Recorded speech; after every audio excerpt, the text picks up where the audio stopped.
Welcome back to Chillporial. I am your host, Brian, the Nerdporial Lifeform himself. And, well, everybody, you guys all know him. We got the weird guy from Japan here. What's up, AC? What's up? Thanks for having me back. I am the, how do you say this? I am the godfather of tutorials, right? Like You're this you're is you're me. you're I'm the you're one that you're, started it. you're one of the you're one of like you're one of the fiendish four to do Final Fantasy Fetus terms. war. You're one of the elemental fiends. Obviously, well, look at you. You have fire. You're okay. You're my fire. So if I have to put together a round table of fiends, you be my fire fiend. Oh, perfect. All right, I'll take it. And you know what's funny in Final Fantasy IV, Rubicant is not only the most powerful, but he is also the most noble. Like when you fight him, and if you ever play Final Fantasy IV, and you fight Rubicant, he will heal you. He will heal your entire party, so that it's more of a fair fight. That's that's impressive. Like Yes. that is pretty cool that they put that in a game. It reminds me of oh, you know what? You haven't finished it. There's a part in Final Fantasy VII Rebirth that happens similar to that. So not as like as noble as that, but it's still like the boss is like, "You'll heal first before you fight me." That's really cool. Yeah, and what's funny is when you play the game, the other three fiends, you take them out really quickly. They're evil, but you wait a while with this guy. Like this guy comes in like very in the very late stages of the game. So, and Huh.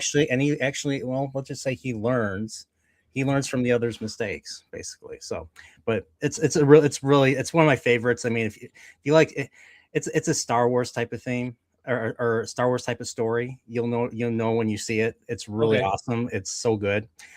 That's what got me into Final Fantasy in the first place, was playing that game right after playing Chrono Trigger. So, but yeah, so I figure you finally saw the Super Mario Galaxy movie, so we have to talk about that. We have to. Yeah, I mean, it was, outside of my control. In Japan, they decided to release it roughly like 3 or 4 weeks after the North American release because they did this last time for the other movie.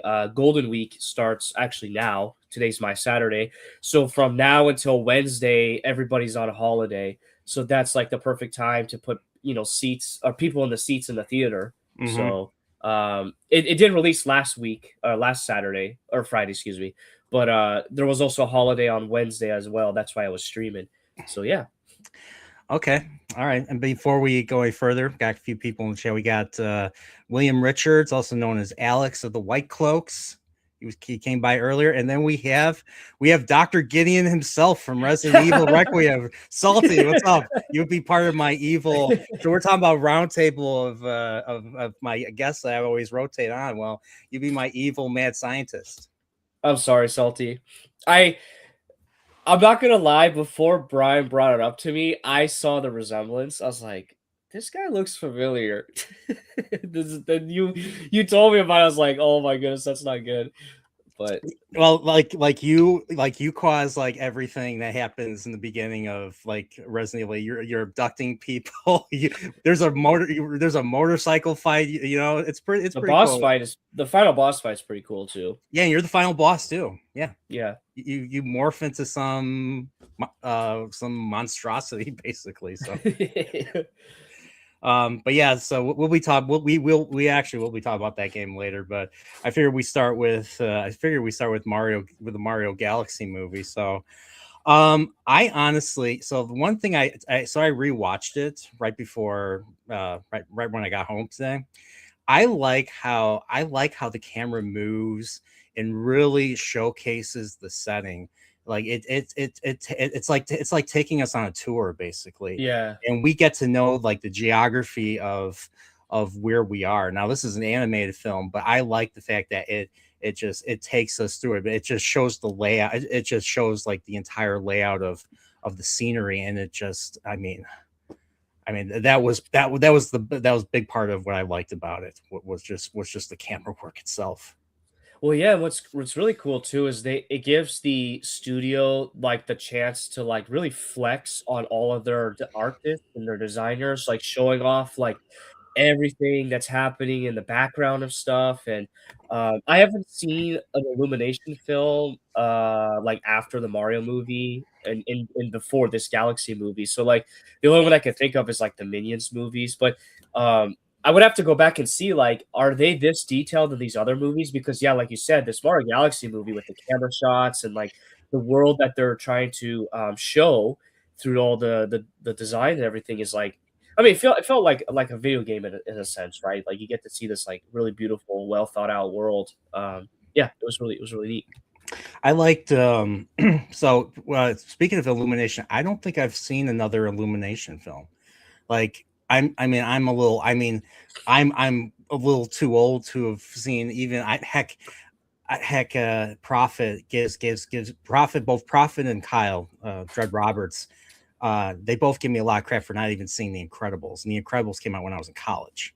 So so I mean I have like over 2 decades of catching up to do when it comes to family animated films. Heck, I didn't even see Tarzan. I know, yeah, I know, Oh my goodness. I know. How am I in the I was same room with you? I was in high school. I was in high school. I was too old for that. So I think the last Disney movie I saw was Hercules. I Oh, think okay, okay, when yeah. because that came out like I was on the cusp of uh like 12, 13. I actually really did like that, but I didn't see like The Hunchback of Notre Dame or Mulan or um anything beyond that. I mean, I did see Toy Story 2 because I love the first Toy Story, and Yeah. Finding Nemo and Monsters Inc. I liked early Pixar. Yeah, Um yeah, yeah. um heck, Bugs Life. So I saw Bugs Life after I saw Ants. Ants was more Oh my Ants was goodness, the yeah. more Ants was more adult. It was more PG I did than not like ants, yeah. yeah. Yeah, Ants had frickin' Gene Hackman, Sylvester Stallone, and believe it or not, Woody Allen of all people. Woody Allen was the main character. So you want to hear like some some just some Jewish sounding guy that's you feel sorry for. That's Woody Allen basically. Who just happens to Oh, man. he is a great director though. I'll say that. You actually should sit down if you haven't yet and watch, Madagascar I've not and, seen that. Kung Fu Panda. You're Uh, kidding. Really? Kung Fu Panda? dude, Kung Fu Panda, fantastic movie. Okay. All right. It's like that's the version of Jack Black I like for, like, a character because he plays the main character. Mhm. I like him as Bowser, I think he does a decent job, but, like, I agree. the Kung Fu Panda movie, it's a bit more it has a good balance of serious and silliness, the first 2. The 3rd movie goes off the rails, and it's all, like, just pure silliness, and then I haven't gotten around to watching the 4th movie yet, but, going back to Madagascar, Madagascar is just, like it's like a kids movie, but it has a lot of like adult humor in it that makes it funny, and especially movie references. Like I keep telling you, there's like a really funny like Planet of the Apes reference in that movie. I think there's more than one too. I'm sure there Uh, is. it's a great like it's one of those movies I've seen at like the 3 main stages of my life. So as a kid, as a teenager, as an adult, and like all 3 stages just like hit me differently. Yeah. And I love that movie, the Madagascar movie in I particular. forget who did was it Illumination? Who did It was Madagascar? DreamWorks. Oh, it was DreamWorks. Okay. Yeah, DreamWorks did Madagascar and Kung Fu Panda. Who did the Lego movie? That was Warner Brothers. Pretty sure that was Warner Brothers. I'll have Now, to look that up. now you being a Lego aficionado was we might have had this conversation before, but is it worth it? I'm assuming there's a lot of movie references in that one too. Oh yeah, yeah, yeah. The Lego movie's fantastic. Yeah, I Okay. definitely stand by it. I have not seen the second one. I've not heard the best things about it, but I would like to watch it. The Lego Batman movie is just as good too. That one's a really funny one. And it's done by the same studio. And then they did a Ninjago one, which I'm a fan of, like Lego Ninjago. That one was okay. The only reason why I didn't hit the same for me is because when I was growing up, they had a cartoon on Cartoon Network, and so Yeah. the voice actors were different than the movie. In the movie, they use what's his name, Jackie Chan, as the voice actor for Sensei Wu. Really? But yeah, and but the movie itself is very beautiful. I think out of all the Lego movies, it's like the most beautiful looking one because like it was the latest one. So you would like them. Just I think from as a movie guy, you would like them, and then maybe for like Batman, and the original Lego movie, you might like the jokes and stuff that happen inside them. So, I mean, you like to laugh, so I think you really like enjoy that part. How do you know? Maybe I don't like to laugh. Maybe I'm just very serious. Yeah, sure thing, sure thing. Yeah, like I was laughing my ass off at the Super Mario Galaxy movie, even probably more than the first movie. The first movie tried to have a plot. It was okay. Um, I mean, this second movie was just like pure like fan service, and I ate all. I mean, I guess you could say a lot of people like to use the term key jangling. I mean, yes, in a way, but it's like, but for something that is like Super Mario related, like if like the movie was exactly what I would expect if Nintendo made a Super Mario movie. Yes. So I Well, mean, there was so much stuff going on. They go from one thing to another thing to another thing, and I mean, there were points where I thought, okay, maybe they could have done this a little bit better. Maybe they could have slowed down here, um, like especially with like the end of the movie with the dragon. Um, like that fight didn't even last. Like it just eats Bowser Jr. Mario takes the star. Mario, does a corkscrew attack and defeats the purple dragon paint monster, and then that's it. That was it. I mean, that I think that should have lasted a minute longer. Right? yeah. Real quick, did you recognize where that dragon came from? Yeah, it was from Mario Odyssey, right? Okay, yeah, good, good, good. So Yeah. like even though even though Mario Odyssey didn't have him made of paint, but yeah, I didn't even realize. I was looking up, so I had to pause the movie, and so at the very end. So one thing I liked about this movie, I don't remember if they did in the previous one, but they used power ups in this one, and with all the sound effects and everything that I love. Yes, yes, yes. Um, Yeah. did they? I don't. Do you recall if they used that? I don't think they used any in the previous film. Remember the fight between Mario and DK? There was like a couple power ups that he used. I know he used the cat power up. Oh yeah, Um, that's right. That's true. That's true. And and then then also at the end when Mario and Luigi are rushing to save Princess Peach in oh the yeah, Mushroom they Kingdom. the raccoon, yeah, the raccoon Yeah. suit.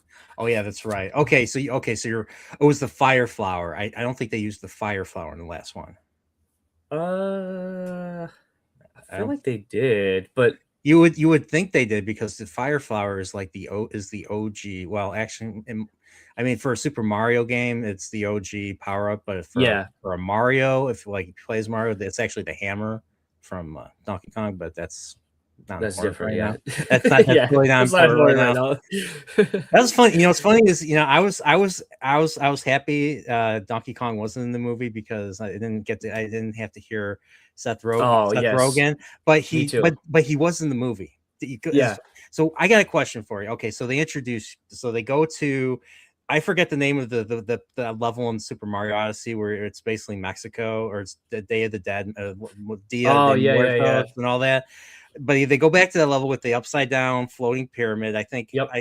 I'm assuming Mario Odyssey happened, maybe, because I think the pyramid's on the ground. I think. Oh, that's right. Yeah, because in the game you have to go up to the pyramid. Yeah, Yeah. yeah. So I don't know if the game happened. So that's an interesting question right there. But they're out there solving problems. They're riding their motorcycles. Did you? I couldn't tell if that was a theme from one of the Mario Kart games that the music they were playing as they were riding, the bikes in the desert. Oh yeah, yeah. Okay, so I meant to listen to all of it, but the soundtrack's on Spotify, so I was listening to it yesterday. I think in that moment there might have been a small little motif to one of the Mario Kart tracks, but no, it's the original movie score because like the movie has its own like motif or melody that they Yeah. wrote, Hmm. and I know that was in that little sequence, but I'd have to go back and re-listen to that to double check.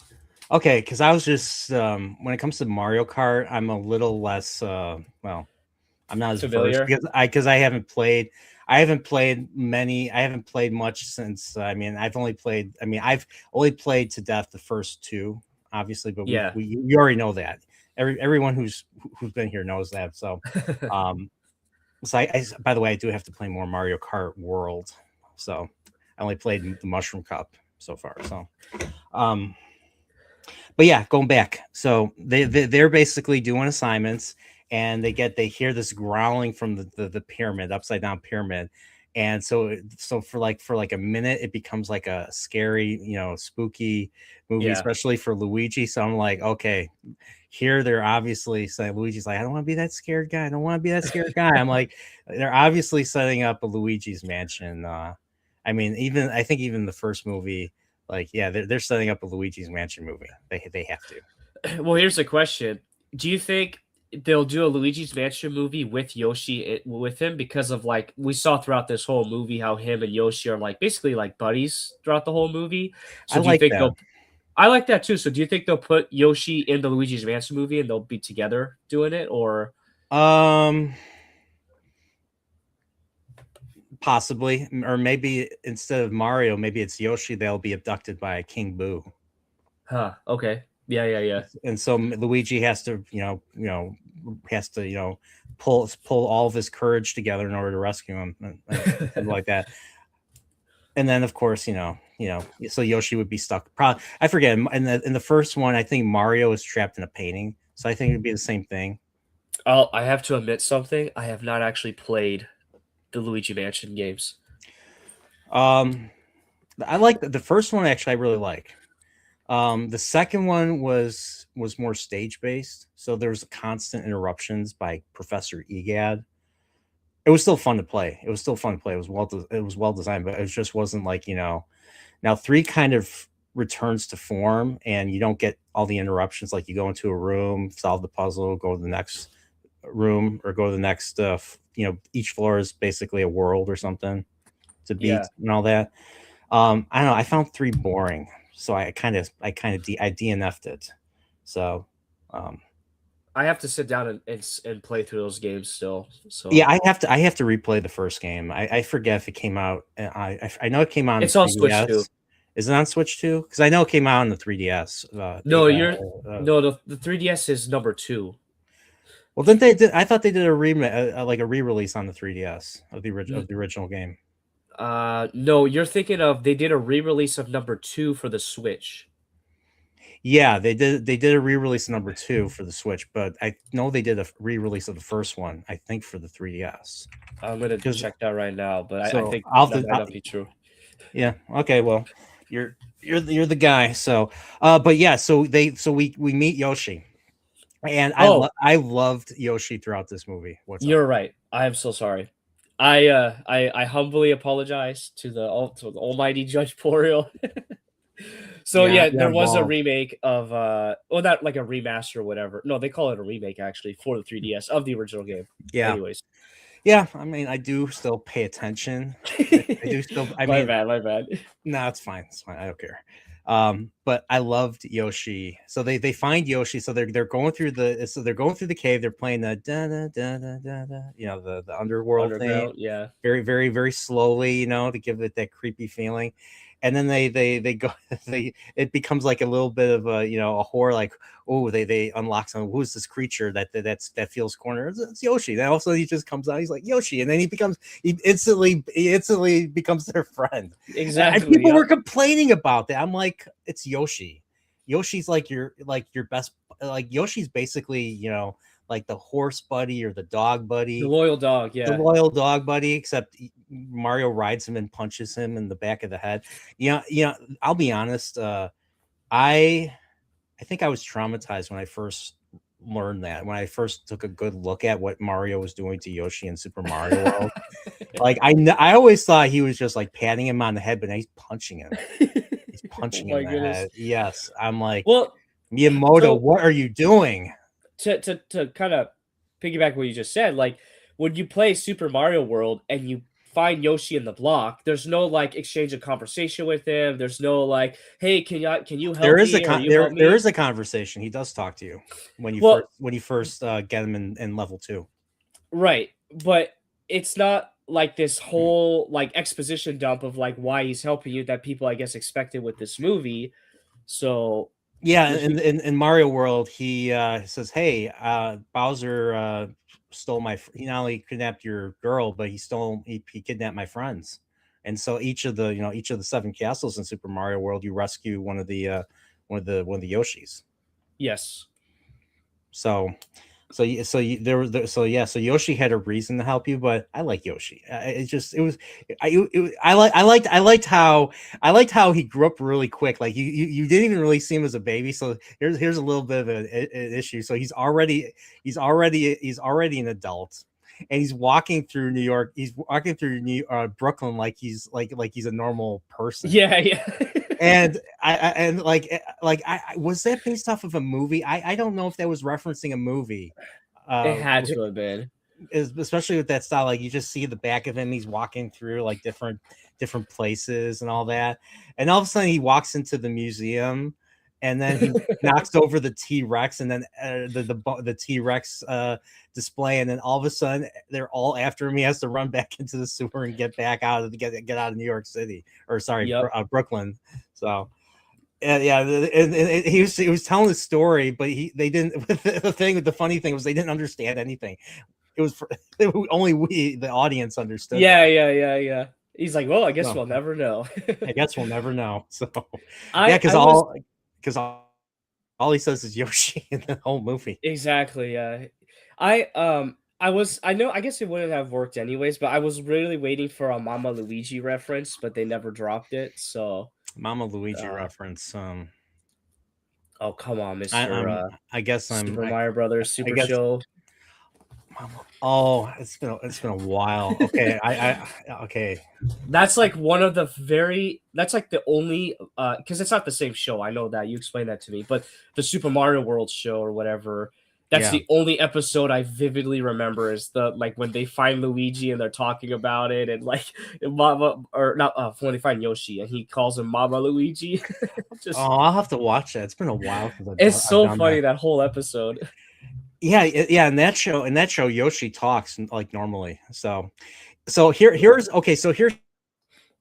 something I noticed when I was a kid. So speaking of that show and in the game, I liked how Toad reacts to him in this movie. Yes, yes, yes. So and you know why I suspect Toad reacted that way? Because Toad is not in Mario World or in the Mario World show. Yoshi was kind of his replacement. So Mm. that's why I think the Toad in the movie was jealous, and I guess he was worried about his standing in the group. He's like, oh, we're just letting people. I like how the movie jokes about him. Just oh hey, we're just. It's the movie self aware enough to say oh hey Yes. do we just join the group? Yeah, exactly. Yeah, that was perfect. Yep. That's actually a good that is a very good point about yeah, he wasn't in those two original shows. And we know that they are not afraid to call back to those shows because remember the first movie with the Mario rap? Yeah. So Yeah, I love that. Oh, by the way, I shared this with you. I don't know if you read it, but one of the baby Lumas references the Plumbers Rap song. He's like, "We're hooked on the brothers." I was like, "Oh my gosh, I did not pick that up." yeah, I don't think I did either. I'm gonna when I rewatch it, I'll have to pay attention. Yeah, it was just like they're like we want Mario like Yeah. those little Lumas, those little rambunctious Lumas, and then they're like we want the brothers, and the little baby one's like we're hooked on the brothers. I couldn't help it. I couldn't help it. So, um, So what did you think about Rosalina and like her I guess character her story and her portrayal in this movie compared to like the game? um, I thought, um,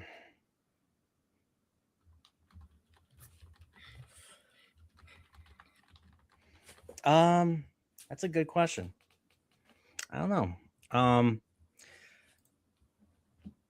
I guess I think the Rosalina game was a little bit more mysterious, a little more felt more like a higher being than Yes, yeah. the one in the movie. Like the one in the movie, I mean, they obviously had the bedtime, they had the story time, and we thought she was going to tell the whole story, but then it gets interrupted by Bowser Jr. And his little sniffet looking was it a tripod mech or something like that Yeah, that you from the fight in game. from the Yeah. game. Actually, what's funny is that was the first ever. footage I saw of Super Mario Galaxy Was was that was fight? was, was that fight there was a demo version of that. Yeah. It was different in the final game, but yeah, I thought it was a cool fight. I mean, it was easy, but I like just like running The up him legs, yeah. and getting to the head and just and just doing the spin attack and all that. Well, I love I love those games. Like I fell in love the purple. It's a shame they didn't do a purple coin. They didn't do the purple coin challenge. So I was hoping that. So the one thing I mean they try to do so many things, make it an adventure. I wish they would have done some of the challenges from Mario Galaxy, like the 100 purple coin thing. Like they get Mm. transport, they have to do it for some reason. Like maybe Bowser Jr. has some sick twisted game or something like that. But we'll get to we will get to Bowser Jr. Well, to go back about Rosalina, so I understand that like I was a bit apprehensive that the fact that she wasn't as like mysterious or ethereal as she is in the game, but then I have to remind myself that I'm watching a movie, and there's only so much time you have in a movie, so you kind of have to change the character a little bit to fit within the, I guess, the movie, this like one movie in particular. Yeah. So Yeah. I'm yeah. surprised they made her. I was not expecting them to make her the damsel in distress. Like I was like actually expecting them to actually capture Peach again or Princess Toadstool again. Yeah, so obviously in the game they would do that, right? That's like Yeah. that's a classic thing for the Mario games. Hmm. But if you did it in the movie, it's like, so I think more people would be irritated, like, oh, okay, we're just gonna repeat what happens in the game, and we're not gonna do anything different with the movies. And so this Yeah. is their. I think Miyamoto probably wanted to do a bit. I mean, these are his characters, right? So he wanted to do something different, Yeah. and I was fine with that. Like, it is a shame that she's not as mysterious as she should have been, or as powerful as she should have been. But Yeah. at the same time, it gave a character like Bowser Jr. that nobody really thinks about even more like agents, or not agency, but like weight, like because of like how like amazing he was in this movie. Yeah, So I liked I mean, so okay, all right, so that's fair. One thing I did notice, a lot of people were complaining that she was barely in the movie, and what's funny was a lot of people, because it was Brie Larson, a lot of people were happy that she was barely in the movie. So I don't know. that's so Um, stupid. it Yeah, yeah. Um, but I did not I had no issue with Brie Larson. I thought she did pretty good as Princess Rosalina. So like she didn't come off as like insufferable. Just she was I don't know, I like she was very sweet to the little Lumas and all that, and of What's course crazy is her voice didn't even sound like Brie Larson. Because like when I was listening to her, I'm like, this is Brie Larson as a voice actor. Like it yeah, sounds different. I was actually kind of surprised. it wasn't, I guess it wasn't her Captain Marvel it wasn't her Captain Marvel voice. So maybe that's a good thing. Maybe Yeah. maybe she learned after all these years. I don't know. Probably not, um Well, but okay, but if you I think but yeah, I liked Bowser Jr.'s I like Bowser Jr.'s entrance into this movie. oh yeah, he was awesome. How he got the resources to build all that. Who cares? It's a freaking Mario movie. Like, do we ask those questions when we're playing the games? No. It's No. just we have no, but we have to. They have to show like crazy shit. They have to show crazy awesome shit for so we could play the levels basically. Yeah, yeah. And that's like something that a lot of these cinephiles out here that want to dissect every like line of like script from a movie and stuff, like they want an explanation for every little thing, but at the same time they don't want an explanation for every little thing. And it's like, guys, you can't Yeah, have your cake and eat it too. And at the yeah, same time, this is a movie. It's not necessarily based off of a game, but it uses the video game like lore and rules of that universe to like create this movie. And I thought they did a fantastic job with keeping up with that, instead of like trying to make it too cinematic, I guess you can say. I mean, it was cinematic. I mean, based on like based on the cinematography itself, but Yeah, like in terms of the writing, like this is not Brothers Grimm. This is not Shakespeare. Like Lion King. A lot of the movies that were adapted by Disney and other stuff. Those have really stories that are that have a lot of weight. This is a movie produced by a video game company, and it's based off of a video game series that's really not about storytelling, but about spectacle and about yeah, moving from point A to point B basically, and having a fucking blast while doing it. I'll be honest. yeah, Like you either play the Mario Galaxy games or I mean, the reason why I still like to play the mainline Mario games is because of that freaking is because of how fun they are. Like yeah, even though I said I haven't watched a whole lot of animated movies as I got older, I still played Mario. I mean, even in high school, I bought like I told you, I bought the GameCube was the first system I bought for myself with the money that I earned, and Mario Sunshine, and Luigi's Mansion were the first two video games I ever bought with that money, and I played the crap out of both of them when I was 17. So mm. yeah, Well, to me, I I don't need every kids movie to have this like deep plot and deep life lesson taught in it. It's fine to have a balance where like some of them have that and then some of them are just pure fun and they're silly or whatever. And a lot of people can't get out of their own way that they need every movie to teach them something. It's like you don't need every movie to teach you something. Sometimes you just need a movie to like not I wouldn't say turn your brain off to, but just sit back and enjoy and forget about what the crap that's happening around you in real life. yeah, that's true. Yeah, and we have our buddy Carl of RNG. Adam, what's going on? How you doing? How attracted am I to Leon? I'm very attracted. Guy glowed. No, I'm kidding. I'm kidding. No, I'm kidding. No, I have a good. I've got a good relationship with Leon. I talk to him sometimes. I don't talk to him all the time. No, I think he's talking about the game, not the weirdo online. what? Oh, what game? Resident Evil, bro. Adam. Who's Adam? No, no, you're talking about Leon. Oh, Leon. Oh, that Oh Leon. my Oh, goodness, I oh, tried Adam, and oh. it didn't work. Yeah, I'm in You retard mode completely right now. fumbled all of this. I And you're know. not even drinking, right? You're not even drinking right No, now. I'm drinking water. I'm drinking water. No, okay, yeah. Dude, Leon in the game. Holy crap! Yeah, he's extremely attractive. Got the hair and all that. Yeah, yeah, very. I mean, we get to Ari. We get to Ari Requiem when Oh we my get to it. goodness.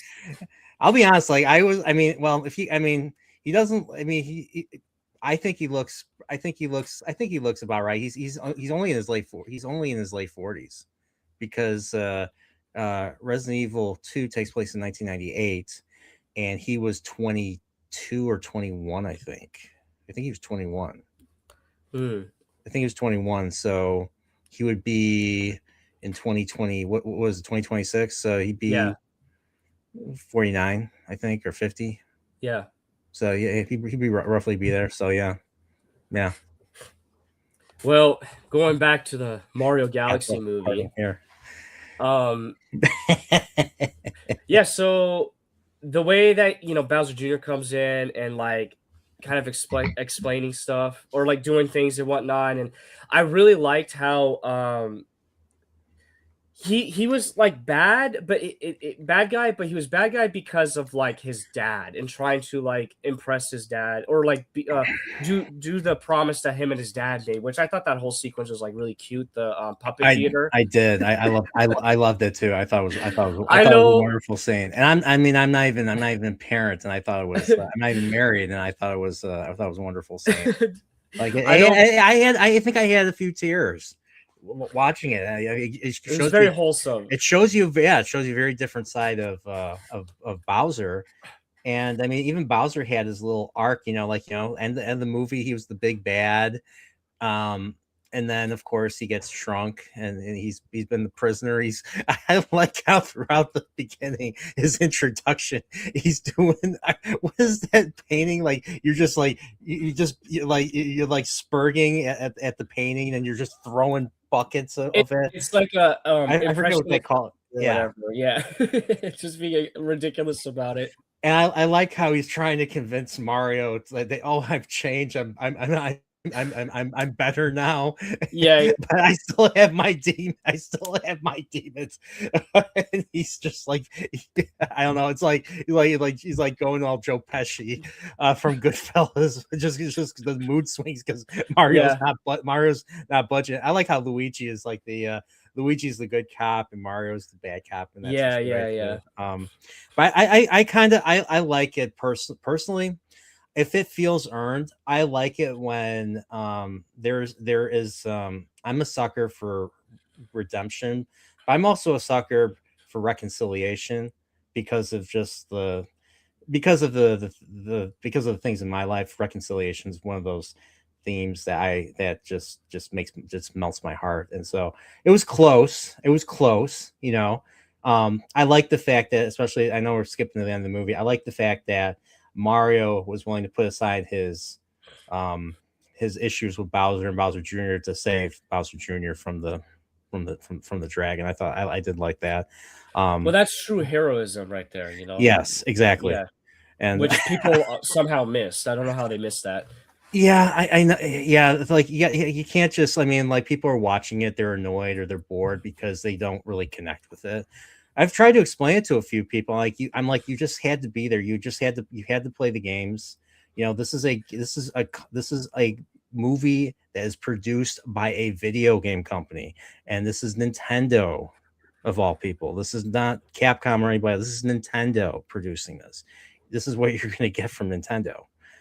Now, the Zelda movie might be different. I mean, Zelda's a very different series. I hope that it pays off.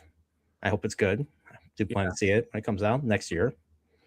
And but that's kind of where I'm at. Like that's like this movie is I feel is appropriate for a Mario movie. Well, I mean, the only yeah. thing is the pacing might have been a little too fast. They might pack too much stuff in here, but I liked what I saw basically. To play like devil's advocate, because people they're not like us. They're not eclectic Mario gamers. So like, if Right. you're trying to look at somebody who's watched the movie and they have like no background knowledge of the games, um, they will try to say that the movie is filled with too much, as they call it, like Easter egg slop, like just way too much Easter egg references that nobody understands, blah blah blah. And then they try to say that there's no real story in the middle of the movie. Like obviously, the beginning of the movie, somebody gets captured. The end of the movie, they get rescued, and the hero wins the day. But I guess in the middle of the movie, some people apparently say it's just like too convenient to go from one location to the next, where it's like, Mhm. well, every Mario game has always been like that. And I'm Mhm. not saying you should go play all the Mario games, but if you've at least played one Mario game, you would understand like the structure of this movie. Yeah. um so for me, I'm gonna go watch it again with my wife. She hasn't seen it yet, and she doesn't have like a heavy background with these games. So like, I'm gonna ask her questions about like the movie's pacing and stuff and whatnot to see from somebody who's not a gamer, or not a Mario gamer, I should say. Like, how does she find the movie? I know she's gonna be all over like Yoshi and Bowser Jr. because she's a big Bowser Jr. fan. But as far as like the story and stuff, Is that what tied the knot for you? Both of you? Is that the one thing that no, tied because the I knot? introduced her to Bowser Jr. No, no, no. You did. Oh, okay. Never mind. Anything video game related, I was the one that introduced it to her. So like, Okay. yeah, Okay. that's All right. right. I the dot. That would have been awesome. That would have been epic if that was That'd be true. cringe. I'll be honest. I wouldn't want to do that. Okay, whatever. All right, fine. Whatever. um what were we talking about? Oh yeah, we were talking about is it Bowser Jr., Yoshi, trying to Well, so let's get into the meat and potatoes of this movie. And like, I guess we need to forewarn people that we are spoiling the movie. So if you haven't seen it yet, uh, no shame in not listening to us glaze this movie, because I really liked it and I think it was much better than the first movie. But Same Um, here. So and let's see. We agree on this. we agree. This might be a historic occasion. But going to the meat and potatoes of like the middle of the movie and like the adventure that's going on, we get the. I'm gonna jump ahead a bit, so you'll have to stop me. But like the one sequence where they go to the Gateway Galaxy, right? Yeah, And it's specifically Peach and Toad, which I did like the fact that you had two different adventures. You had Peach and Toad on their adventure, and then you had the Mario, Luigi, and Yoshi on their yeah, adventure as well. yeah. And I thought that was handled well, and I liked how Peach and Toad get to the Gateway Galaxy and they find the underground like gambling whatever thing. It was not just. It wasn't even just under. It was like Coruscant. It was like Coruscant slash the Fifth Element Exactly. underneath that airport, underneath that Gateway Galaxy. So, and it was like it was like all casinos. It was like the Vegas.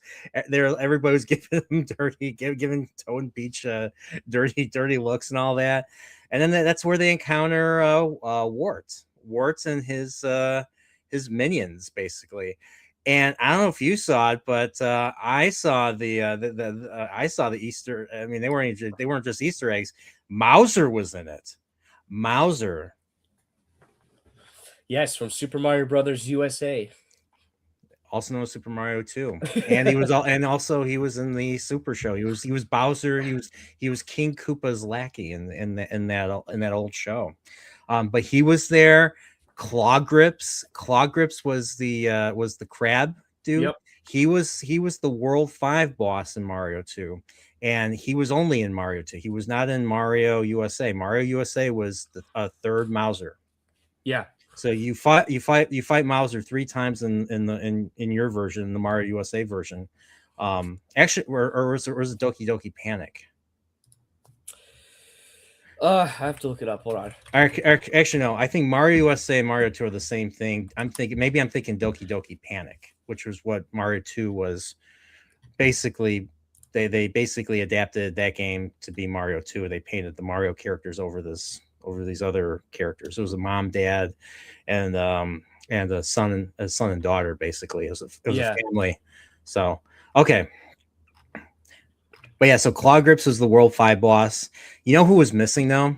They were missing. I guess they couldn't get everybody. Oh, Birdo was there. Yeah, Birdo's a classic. It's a shame they didn't play the Birdo slash boss, the Mario 2 boss theme. Because whenever I think of the Mario 2 boss theme, that I can't even sound out because it's freaking crazy Koji Kondo. I always think of Birdo. I don't think of like any of the other bosses. Mm-hmm. Because there's only that theme, and then there's Wart's final theme. Yes. Well, they got their trans representation for this movie with Birdo, so there you go. I've seen that. I've seen those videos. I'm like, really. I'm like, oh, Birdo's a dude. Okay, great. So what? But what's funny is like they don't understand that was done as like an insult to those type of people back in the day. It wasn't done as like a social justice type of move. No, I didn't think so. I thought they probably just made it as a joke, basically. Yeah, like it was. Yeah, it was meant to be cute and funny, and I don't know. Yeah. I mean, spitting eggs out of your mouth. What was that? What was that all about? And then the eggs stay flying in a straight line. So yeah, I don't know if you remember in Mario 2. There's I think it's level 4-3. You actually have to ride an egg in order to get the level, across the ocean in Yeah. order to get to the castle Yep. or something like that. So yeah, it was So that whole sequence was really cool because that is, I would say that whole casino place, whatever, was definitely a good reference to Super Mario 2 because at the end of every level you get a slot machine that you're allowed to try to get like extra lives from. So I thought that was really a really nice little reference to that. I was thinking that, and also Mario 3D World. Oh yeah, that's right. Yeah, I forgot about that. Because Mario 3D World did something similar. They had they had something very similar. The only issue I had, and this is something now I'm okay with Toad and Princess Toadstool fighting fighting all of them and beating them up. I wasn't really a big fan of the kung fu that Peach was doing. Mhm. I would have preferred just them running away, and then there'd be a point where she'd jump on top of them, pick them up, and throw them like they did in the game. And then Yeah. they would tumble, and it would be like a domino effect and all that. Yeah, Or use I those would prefer power-ups. that. Like if I had to nitpick, that's what I'd nitpick.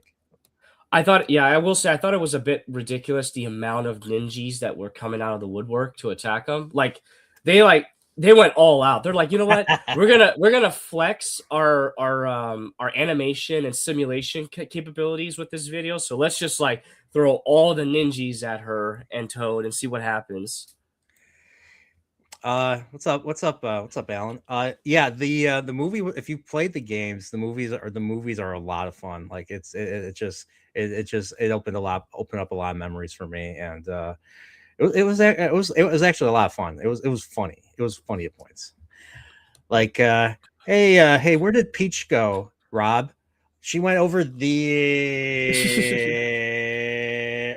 Oh my God! Come on! I like how they did it twice. They did it with both parties. They did it with Peach and Toad, and they did it again with Mario Did you see? Luigi. And Did you see the Disney Zoomers complaining that they stole that joke from Zootopia? no, I didn't. It was like on X for a little bit, and people were like going back and forth, and then somebody found a video of that Rob toy actually doing that movement because that's a Yeah, direct reference to the actual Rob toy doing that. I know, and I know, and I was laughing I was actually laughing at that. I was actually laughing my ass off at that one. So. Yeah, I remember that. I mean, I didn't actually own a Rob, but I've seen the videos of it Yeah, too, like you said. So, but that was I love. Yeah. So what do you think of so there were several cameos. So there was Rob, yep, there was Mr. Game and Watch. yes, So Mr. Game and Watch beats up was it Bowser? Yeah, beats up Bowser, and then with a nice Smash Brothers reference too, because yeah, I that was definitely a Smash Brothers reference. yeah, because Luigi got a hold of the of Bowser Jr.'s paintbrush, and he just randomly paints Mr. Game and Watch all Yeah, over. yeah, yeah. I'm like, really, really. I was like, I'm like, really, Nintendo. Okay, I'll play along. All right, so you got that. And then of course the Pikmin show up. The little rocket lands on the Gateway Galaxy. Pikmin, Toad's like, oh, they're cute. Um, and then you had the monkey. You had the monkey dude from Yoshi's Island and from what was it? Was from you said Mario 64. Yeah, I would say Mario 64 as well. But was the Mario 64 monkey a bad guy though? I thought he was just like he helps you get the star basically. Whereas in the Yoshi Island games, they're bad. Like they're like they're your enemy No, in Super Mario 64 on in the tall mountain. yeah, Telltale Mountain, the monkey will steal your hat. And then Oh, that's right. yeah. That's right. Yeah, he was a jerk, wasn't he? He was tough to catch. He kept jumping over Yes. you. I'm like, yeah, okay, yeah. One thing Mario 64 did start was the whole chasing over your hat, or like Yeah. you chase the monkey or you chase the bunny in the basement. Yes. That was annoying. So yeah, besides that, after Pikmin, we saw another Easter egg that was really Did cool. you see they showed the bunny planet? They showed the bunny planet. They showed they showed the one of the ocean planets, I think, or galaxies or whatever. I don't Um think I saw that. I'll have to go back and check that out. Yeah, yeah, as like as they're like traveling amongst the star. Oh, yeah, What do yeah. they call those the Luma stars? They you spin The and they go pshoo, the launchers, they're called jump stars, I the think. jump Pretty stars. sure they're called jump stars. Okay, so there was something I was curious about. So that one Luma that escapes becomes one of becomes the star jumper. Yeah. How Or does launch stars, and launch stars, sorry. But they kept going through different launch stars throughout their journey. So how did he become all of them? No, so this is something that once again the people online are like that want an explanation for everything. So if you recall, when a Luma transforms, they serve their purpose, right? They become like whatever they need to whatever is required. So like a lot of times in the game, they become those launch stars or they become a planet or whatever. And it looks like what they were trying to show is in this movie, the launch stars are used to get around the galaxy. Mhm. Like that kind of like I don't like it per se, but kind of like the Guardians of the Galaxy movie when they're using like those weird portals, like the window portals to get through the hyperspace, like uh to go from one galaxy to the next. I don't know if you remember that from the Guardians of the Galaxy movie, but it No. was like a similar concept. Like they go through like this window looking like portal and then they're like in another galaxy. So Okay. that's what they try to do with this movie is they use the launch stars as that, and people are like confused, like, so wait, Yeah. you're telling me that like this launch star, or so excuse me, this Luma became a launch star, and then it magically just like shoots them into another part of the galaxy? It's like, well, I'm assuming they have a whole system for doing that. I mean, that's how all these other creatures are able to get around. So Yeah. Yeah. I mean, I mean, maybe I'm asking. Yeah, maybe I'm breaking my own rules. I'm asking questions. It's a Mario movie. It's too. Maybe I'm asking too many questions. So, um, like obviously they didn't think about it. So it's just you're along for the ride. Basically, you want to get from that one point to the next point. Basically, so but that one level to the one next level. One thing I told somebody that I wish they would have established at the beginning of the movie is explaining what happens to Aluma, like as far as their calling or their purpose. If they would have explained that or like shown it, like when Aluma like transforms, they've like fulfilled their purpose. That would Yeah. have like at least alleviated a lot of these issues that people have with like the jump Yeah, star and all and this other and stuff. and also a lot of people didn't really feel like like that the Lumas really had much of a role other than being cute, being really cute and all that. Um, like I remember at the end of Galaxy, like the Lumas sacrifice. I think the Lumas don't they sacrifice themselves or something? Um, Yeah, just because they a new planet is born. Like they all, yeah, yeah, a new galaxy is born because they all they merge together or something. Yeah. something like that. So I mean, like meaningful moments like that. I think that was another thing that people complained about. I mean, oh well, it's not perfect, but I still liked it regardless. But speaking of Lumas and Princess Rosalina, so apparently Princess Rosalina and Princess Toadstool, I keep saying Toadstool, Peach are sisters. So what are they, like gods or something? Like they just create life and create universe or something? Like I'm wondering where they're going with this. Well, see, this is where I had concerns when that revelation came out, like In the while first, watching the movie. yeah, Because again, this all comes back to Miyamoto, and he's the one that wrote this. Like this is his idea. And I think in the context of the movie, it's fine because we hmm saw in the first movie, right? Like they show how Peach like randomly showed up to the Mushroom Kingdom and they made her the princess or whatever. And like now this was their chance to explain like how does she get there? And and one thing I mean I remember playing Mario Galaxy the first time when it first came out. I'm like, why does Rosalina resemble Princess Toadstool? I Well, said it that's what I again. had too when I first played it. I had the same thing thoughts as well. And so and then the previous movie, like you said, they talk about it a little bit. I'm like, okay, they're obviously setting up for the next film or for this one. So um and so now that they're sisters, I'm curious if they're going to. So they show the backstory, and obviously they're happy sisters. There's nobody else that we know of so far that they create life on random worlds, and then they have this power together, and this power is coveted by evil forces. And I'm like, okay, this is interesting. Who are these evil forces? And heck, how long ago was this? So I'm curious if they're going to introduce another villain, another Mario verse villain, basically. Maybe one of the RPG villains, maybe. Yeah, that's what I had the same thought too. Like if they are gonna go more into like who are these like original villains before Bowser and the Koopa clan, like are they going to dive into the RPG villains then? Because if you've played the Mario RPG games, I'm thinking specifically of Mario and Luigi.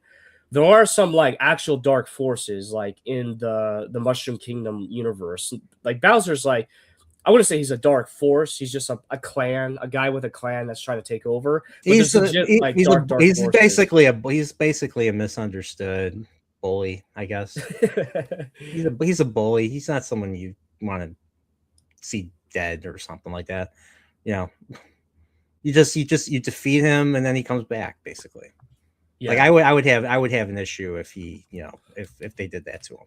So now Ganon is different. Ganon's evil. I don't think Bowser's evil, whereas Ganon is evil. You got to take him out or you got to put him away somewhere. Yeah. So but I mean, kind of what I was gonna go with, maybe Gino and the square characters, Mallow. Oh my goodness. The Smithy gang, basically the gang that basically create weapons and all that. That would be interesting, but I don't know how they're gonna explain that or show that to all the new fans, the people that didn't grow up with that game. Yeah, I mean, they did have the remake, so a lot of people did. I'm sure a lot of people played it. A lot of younger people probably played the remake. So, well, also that's a Square. Those are Square products, right? Like Square characters. So, yeah, to a certain extent. Yeah, probably. I mean, so it'd be safer for them to go with their own RPG bad guys. Yeah, probably. I mean, I or don't create know. their own new. Yeah, I don't know if I don't know with the remake if that opens the door for anything. So I'm curious. So, but yeah, or they could go with or the Paper Mario would be its own universe, obviously. With 2D. Oh, dude, I would. It would be amazing to see a movie like that. Because like from a technological standpoint, like how they would create that, like with yeah. The visual effects and everything, I think it would look really cool. So like almost like the Lego movie, basically, because everything would be stop motion esque, I guess you can say. Yeah, that sounds about right. Yeah. And just show like you have the 3D environments, the 3D settings, but the 2D all the characters are 2D. They're all paper. They're all paper thin. Yeah. And you could do a whole bunch of stuff with that. So that would be a very interesting thing to see, like an animated movie like that. So that would be interesting. I still, and yeah, Thousand Year Door is still, I have the game. I'm gonna play on the Switch too. You won't regret it eventually.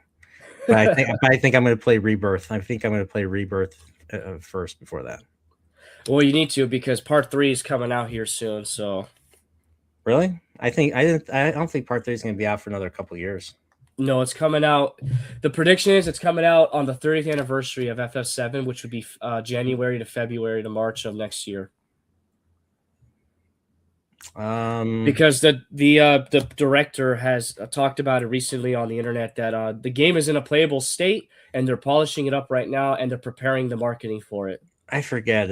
I know we're kind of going off the topic, but who's the director? Is it Nomura? Tetsuya Nomura? No, he's like the producer, I think. It's I can't remember his name now. It's not Hamaguchi. It's not Kitase. I think Kitase is producing it.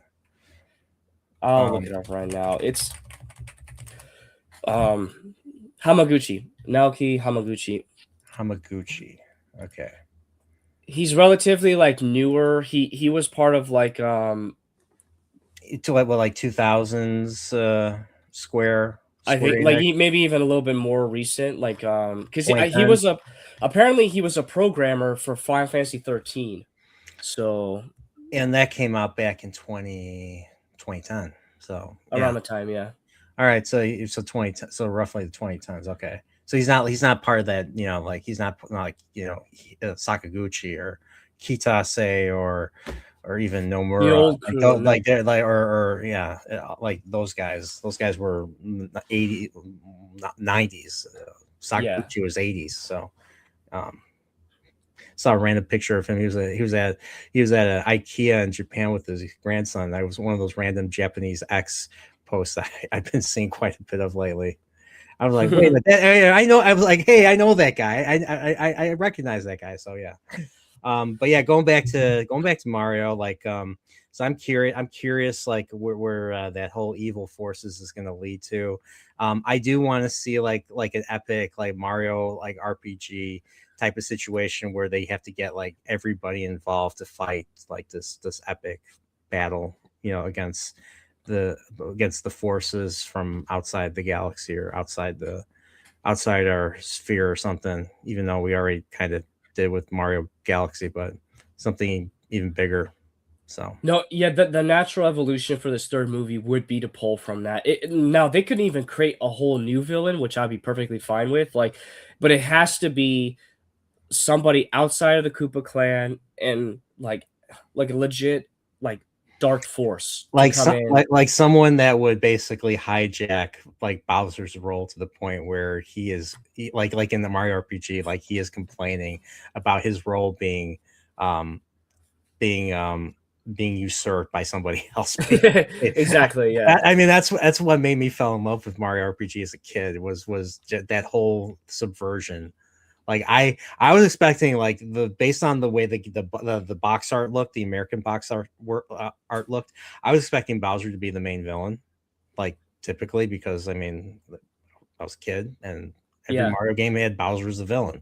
So when Bowser becomes part of your team, and you have this like uneasy alliance at first, I nearly flipped my lid, and that's why I like the game. That's why I like the game. I want to see. I mean, they're already like sowing the seeds for a Mario Bowser alliance. I mean, they already did that in this with the kind of the beginning of a reconciliation. So Yeah. I'm hoping to see that. I'm hoping to see that bear more fruit in the next movie too, and I want to see them fight together. Yeah. Yeah. Um I want to see Bowser pick up Mario, because one of Bowser's moves in Mario RPG is picking up Mario, throwing him at the bad guy.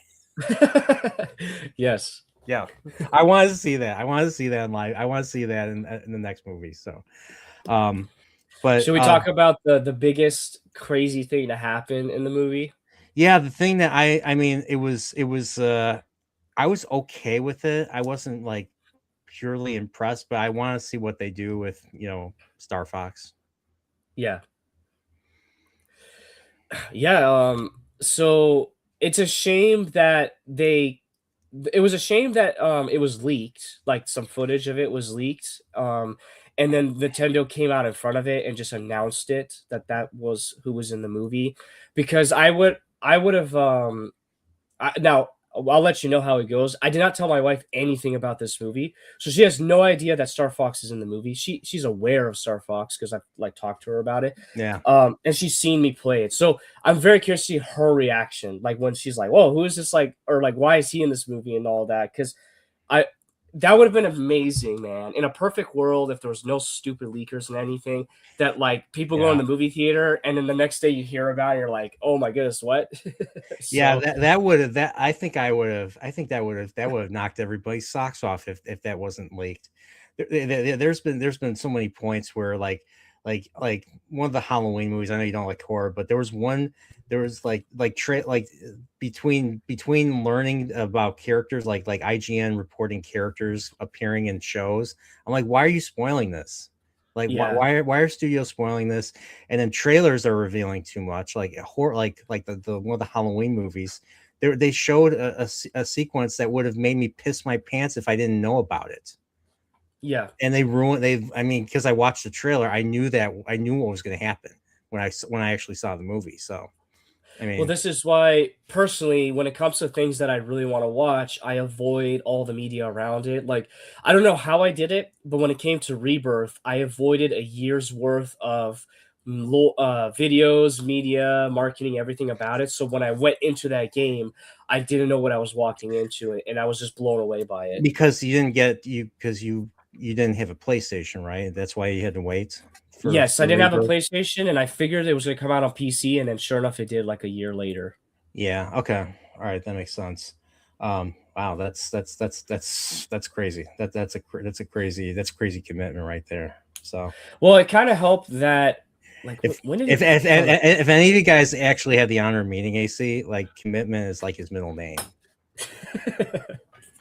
I mean, like he was very like I swear when I was in Japan, like you were stricter with the itinerary than I was. I was like, it's okay.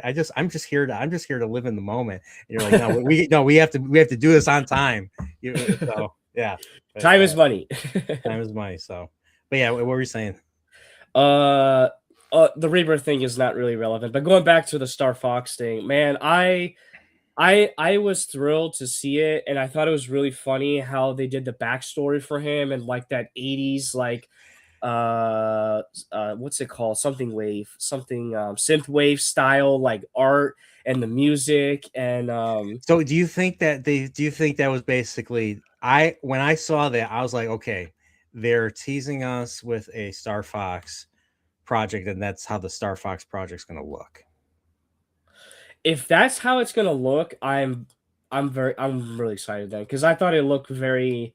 I like most Star Fox like art styles that they've done over the years, but the classic one is that, especially with like yeah. Anyways, the classic style that they showed there was like spot on, and I think yeah, they're definitely doing something Star Fox related. I mean, What if it is. I what if mean, it was a stretch at the time when the first movie came out, and they had the Donkey Kong inside the movie, and then like a year later, we had Donkey Kong on the Switch too. That was a Mhm. bit of a stretch, but this, it's like okay, they gotta be doing something. Like, why would I understand that Miyamoto loves his Mario and he loves his Pikmin and his Zelda to a certain extent. But with Star Fox, everyone thought it was dead because of nobody bought the Wii U and nobody played Star Fox Zero on the Wii U. So for him to really go out of his way and be like, "Hey, let's throw Star Fox in this second movie," I mean, I think it was I think it was wasn't I think it was Koizumi that wanted Star Fox, and he kind of had to fight for it. oh really? Okay. I think it was him, and I think Miyamoto was resistant. So one thing about Miyamoto, so we always, whenever you see Miyamoto, he's always smiling. He's always like, he's like, let's you like Mario. I mean, the guy is he's strict. He's strict with his vision. And recently, I don't know if you saw this, Stealth on X posted something about something Reggie said. I don't know if this was a recent thing, but Reggie basically recounts how he basically was in a meeting with Miyamoto and Iwata. May God rest his soul. Um, Miyamoto, he basically brought up that they should use Wii Sports as a pack-in, and Miyamoto gave him like the dirtiest look, like he calls it the death stare. Yeah, yeah, yeah. So Miyamoto has a death stare, and that even terrifies Reggie. So Miyamoto's like, Reggie-san, we don't give games for free. Yeah. And apparently I believe in Japan they never really packed in Mario. That just tells me they never packed in. I don't think they packed Mario in with the Famicom, or Super Mario World with the Super Famicom, or Super Mario Brothers No. 4 as I think it's called in Japan. No, they did not. So that was a Nintendo of America thing. So that probably something he didn't never agree probably never agree with in the first place. But yeah, that was Reggie's idea that Wii Sports was packed in Yes. with the Wii. I had no idea that was the. Yeah, man, but the thing is back in the day, Iwata-san, he was very open to new ideas, and you could definitely tell that him and Reggie had like the greatest of relationships because they were both outsiders in Nintendo, Yeah, because I and think Iwata came from HAL Laboratory. He was a programmer, I think, from yeah, so like all the Kirby games. I don't know what else has HAL done anything besides Kirby. they did Smash Brothers. Oh yeah, they did. Well, the original one, I maybe Melee as well, Okay. and Brawl. I think Brawl too, but Oh, I didn't they do Earthbound? No, maybe that wasn't them.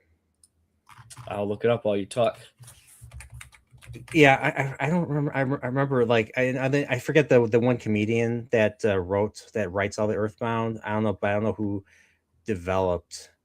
I don't know. I don't know Yeah, if it they was did him. Mother series. They did the Mother Oh, series. they did the Mother series. Yep. What's the name of the writer of the Earthbound games? He's a comedian. Like he just came around. He's like, hey, I have an idea for a game, and they're like, okay, you're famous enough, sure. Uh, or Shige Sato. Oh, Isato. Okay, yeah. Okay, all right. Oh, was it Itoi? No, Itoi is his last name, Itoi. but Yeah. Okay, now I'm remembering. Yeah, him. And that's I think that's the only thing he's ever done. And like, you have ideas from other four? He's like, no, I'm done. No, that's why you haven't seen another Mother. That's why you haven't seen another Mother game. So, yeah. um, and I know I keep derailing this. But I mean, any like final thoughts on the Mario Galaxy movie? Like, I mean, Star Fox was a fun addition. Like you got to see him pilot the what was The it Comet the Comet Observatory. Yeah. Observatory, and the Comet Observatory does several barrel rolls. Oh, I dude. forgot about that. I like how self-aware they are with all of that stuff. He's like, I can do barrel rolls, and then it was a Luigi's like, come on, do a barrel roll, like while they're flying through like the Bowser Jr.'s fleet of airships. Yeah. And then you have the you have the Death Star. By the way, okay, all right, there's something. So right when they leave the galaxy with Star Fox, they recreate the iconic like you've seen Empire Strikes Back. Yeah. They showed, you remember how the chase between the Empire and the Millennium Falcon starts. There's that iconic shot of the Millennium Falcon flying towards the screen, flying towards you, with the Star Destroyer right behind them. They did a Yeah. very similar shot with I think with the R wing, Yeah. with the R wing and Bowser Jr.'s UFO ship. Oh, yeah, yeah, Basically, they did the same. I was like, I know that shot. I know that shot. See, nerd, Well, movie but nerd right there. what's funny is that Star Fox, like his introduction in the movie, is very Star Wars with Han Solo, right? How they needed a pilot to get off the planet and go do something, and how like they fight. Well obviously in Star Wars they found him in the cantina, but like that parallel, I saw the parallels, like I the Star Fox Han it was I Solo. think it was something else. It was something else where you don't see the person's face. He's just talking. He hears. I can't think of. Maybe it was Top Gun. I don't know. No, it wasn't Top Gun. Well, regardless, Regardless, I liked I liked the little montage of Fox explaining like how we got there, and he's like, "This is what I get for trusting a frog as my engineer or mechanic," and it shows the N64 icon yes, of yes, Slippy, Slippy. yeah, That was Slippy. amazing. Thanks, Fox. I thought they had me. Shut up, Slippy. That's so funny, dude. The Uh, what else was there? Yeah, you had that. So you were right. I think you were the one that I don't know if it was you or someone else that said that that he would be sucked into like a wormhole, and he would be separated from his universe slash the Lilat system basically, and end up in the Mario universe. Somebody said, I don't know if you or someone else that said that, but spot on. I'm looking it up right now in our history, but because I feel like I did say that too, but I don't want to take someone else's credit. Yeah, me and AC talk. Even when we're not streaming like this, we do talk. We do talk regularly. We share stuff on Discord all the time. So, Oh, um, I was right. You were right. Sorry. I was the one that said that too. I said that he yeah, would come from a different galaxy. yeah, Yeah. you did say that. Yeah, see credit where credit's due. See, see how good of a friend am I? Don't answer that. Um, but yeah, the Star Fox thing was fine.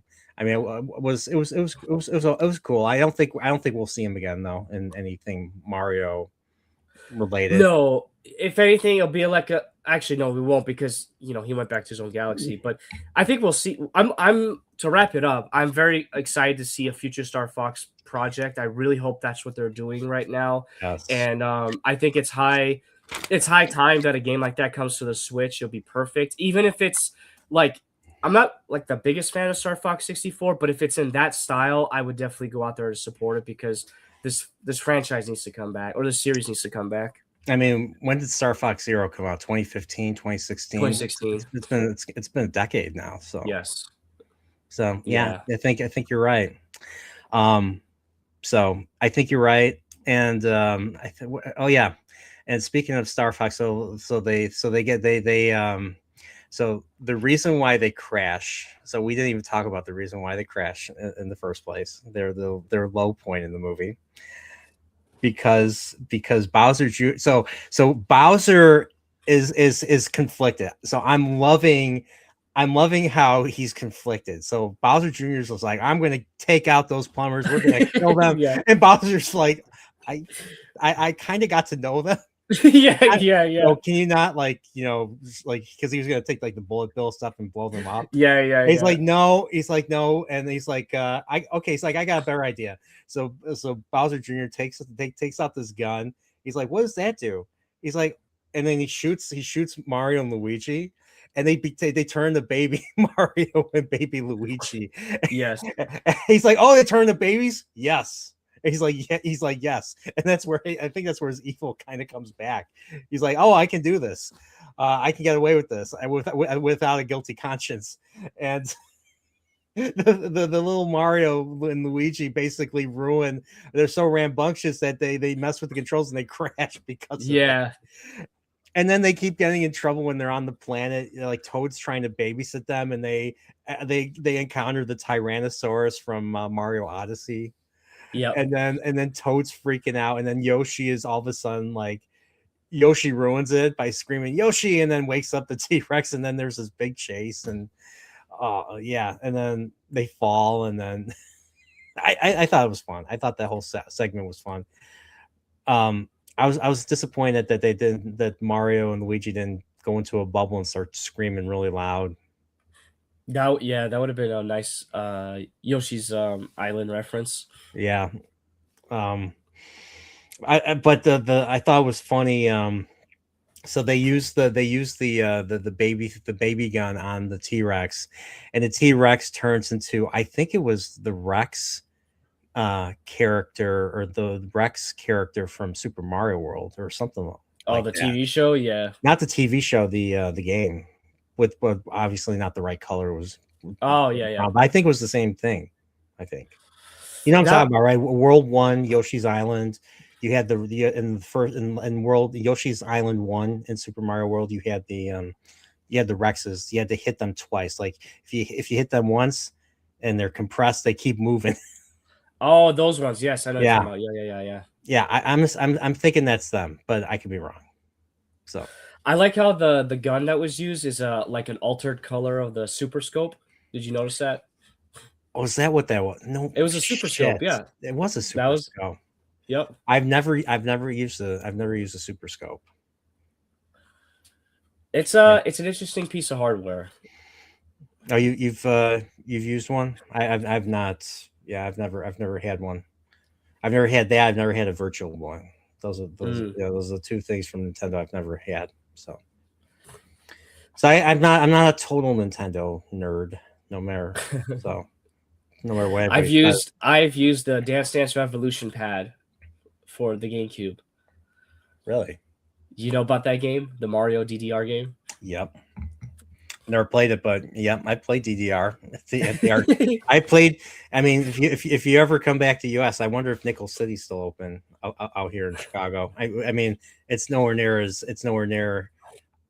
It's nowhere. It's actually nowhere near as big as. Actually, now I think about it, no, Galloping Ghost was the better choice. So Adam made the right call when we went to Galloping Ghost. Never mind. Never mind. But yeah, that's it. But that's it was the arcade where I played DDR. So, Nice. so but yeah, like but yeah, so the baby Mario Luigi thing was like I thought was a fun thing. The final Bowser fight I thought was hilarious because it was like, you know what, they didn't do it in the first movie, but they did in this one. They brought back the classic setup with on the bridge. Bowser's on the Yes. bridge, and they have to get behind him, and they take the same axe, and then Yes. they just knock the bridge. He falls in, and then it becomes New Super Mario Brothers territory where he turns into, was it Dry Bones Dry Bowser? Bowser. So that's where we left off. So Bowser is now Dry Bowser.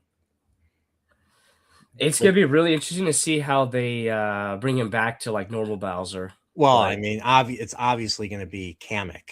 So we kind oh of yeah, lose track of Kamek in the movie. So we see Kamek, is there, like, is trying to, like, he's basically annoying, Bowser Jr.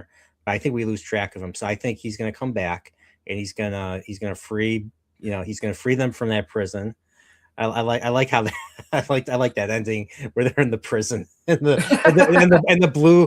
blue existentially absurd Luma is like, you can't hide from the truth. You're gonna die. Like, just it's like, Yeah. and then they're freaking. I was like, don't say that, don't say that. So, Yeah. Yeah, that was great. so I wanted to say, so one part of the movie that really stuck out to me that nobody talks about because everyone wants to like trash on the movie. yeah, Do you one of the so Mario had two big moments in that movie for me. So the one we already talked about, the one where he saves Bowser Jr. from the paint dragon or whatever. The one before that I think is more important is when uh he and Peach are they're on that bridge and they're running across to go save Rosalina, and he throws like basically sends her into the Rosalina's direction, and he shuts the gate, right? And yeah, he is gonna single-handedly fight both of them, Bowser and Bowser Jr. And I hmm thought like that was pretty epic, like pretty powerful, like heroic move for him to do right there that you didn't see in yeah, like the last movie. yeah, And I was shocked that nobody pointed that out. I'm like, that's insane. Like because she has the easy job. She just has to go and like shut down the machine or whatever. He has to fight like two people that are like coked out of their minds on like the superpowers that they have. So, yeah. and he had nothing. He literally had nothing, which is even more crazy. Yeah. I did notice that this was right before the bridge. That was right on the bridge, actually, Yeah, yeah, that gate. So yeah, Princess was in the right. So Princess was not in another castle after all. But yeah, that was a great. I thought that was a great character moment for him. I mean, obviously, uh, putting himself first before everyone else, and then of course, yeah. mean, Luigi and Yoshi. I liked how Mario, Luigi, and Yoshi were like the three, like the three amigos, the three caballeros. In some cases, sometimes it's sometimes the Three Stooges, but without the Yeah. eye poking and all that, obviously. But I liked how Yoshi was kind. It became like a buddy. It became like a buddy thing, and all that. I liked. I liked how they all three of them had the power up. So Mario had the drill thing from Mario Wonder. I had to look up. I was like, where is I literally stopped the movie and had to look up like, where is this? I've never seen this drill Mario before, or if I did, I don't remember it. And I thought it was maybe it's from like New Super Mario, one of the new Super Mario Brothers games, or maybe Mario 3D World or something. No, it was from freaking Mario Wonder. So they brought in a Shameless, Mario man. Wonder power up, which I still have to be Mario Wonder. Yeah, I know. Um, and I think Yoshi had the P ability, where you puff up and all that. That is Yeah, also the from P balloon. not That's that's from a different that's from Galaxy 2. with the fruit, right? Or You, it's from that, or it's from the new Super Mario Wii U or Deluxe or whatever you want to call it. Yeah. well, with Yoshi, I mean the original idea was Mario and Super Mario World, basically. But yeah, I think you were right about that. I think it was one of those games. So Yes. um it was probably Mario Galaxy 2. Now that I think about it, with Yoshi, with the fruit and all that. So, but yeah, Yoshi had that, and Luigi had, what did Luigi have? Luigi had The cloud the cloud. That was from Mario Galaxy. yeah. I think it was I think it was in both games. Mario Yep. Galaxy 2 did not bring back the ghost suit, Mhm. and I'm trying to remember what else it didn't bring back. Because it brought back the bee suit, it brought back the cloud suit. What about the spring? Was the That spring was only was the first spring? game. That was only in the first game. Pretty Okay. sure, yeah. All right. And I don't know what, and the fire flower. I think the fire flower. I think both the fire flower and ice flower were in both games. Yes. Yeah, I remember when Mario Galaxy first came out, having that fire flower in a 3D game was a big freaking deal when it came out. Like, it was Mm. like, finally, because it wasn't in Sunshine, obviously, your favorite game, and it was definitely not Mario 64, which was very disappointing for me. But I don't know. So, um, but Yeah, yeah, that That blue Yoshi power up, that's called Blimp Yoshi, and that was right. It was in Super Mario Galaxy 2. Okay, all right. Yeah, I'm hoping to see the different colored Yoshis in more of the movies. I want to see blue Yoshi flying like in Super Mario World. Oh That yeah, that'd be that with the wings. Yeah, Yeah. either you have the wings come out of the question block, or there's a blue or there's a blue Koopa Troopa, and Yoshi puts the blue Koopa Troopa in his mouth and he starts flying with Yeah. all those different abilities. I think that'd be cool, but that's just that's nostalgia. That's nostalgia me talking. So, um, but yeah, so I was really happy with the movie. I give it an 8 out of 10 personally. Yeah. As of right now, yeah, I would agree. 8 out of 10, maybe 8.5 out of 10. I need to watch this. You've seen it twice. I got to watch it a second time to see if I still hold that. Yeah, I mean the only issues I had was I mean like there was like a lot there's I mean I one thing I agree with everybody is saying there was too much stuff going on. But I liked what I saw for the most part. It was fun. It was fun. I was on the edge of my seat. I was laughing. The jokes were funny, you know, and Oh it yeah. was I mean like it was exactly what I wanted from a Mario movie. So um and then of course the it ends with Princess Daisy making her appearance by punching the monkey in the face because the monkey didn't learn his lesson the first time. So I'm curious what they're gonna do. Like I know like they had the whole Mario likes Princess and he wants to do something nice for her. He wants to date her and all that. And Luigi's like, do it so that I can find somebody. And then of course I should have saw that coming right away when he said that. I was like, okay, so they're gonna bring Daisy into the mix. So you know one thing that I was thinking about with this movie. So remember the first movie how and it followed into the second movie how Bowser's like obsessed with Peach, right? You know, like he's like in love with her. And then Yeah. in this movie, Mario is starting to have like those feelings towards her, I guess you can say, and Yeah. wants to do stuff with her. So I'm kind of curious if the third movie that will be kind of the cataclysm where like Mario and Bowser are going to be fighting over Peach in that third movie. Not maybe not as silly as like Super Mario Odyssey style with the whole world and everything. I was gonna ask if you were gonna if you were thinking Super Mario Odyssey. Like, yeah. You guys remember how it ends? Like they're begging for her, and And she's like, no. she's like no. I'm like I was like really I obviously but Mario rescued you.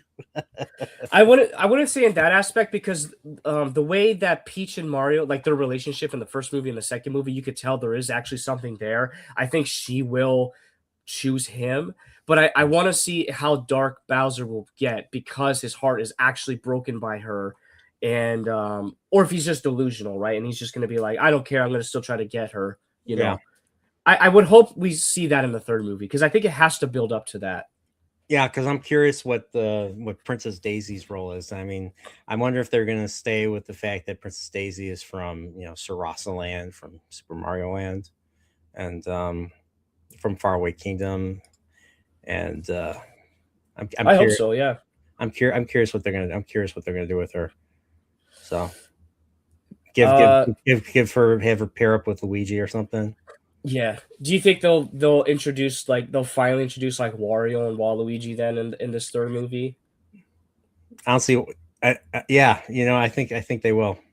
So I was thinking Wario, and this is I think everyone agrees on this.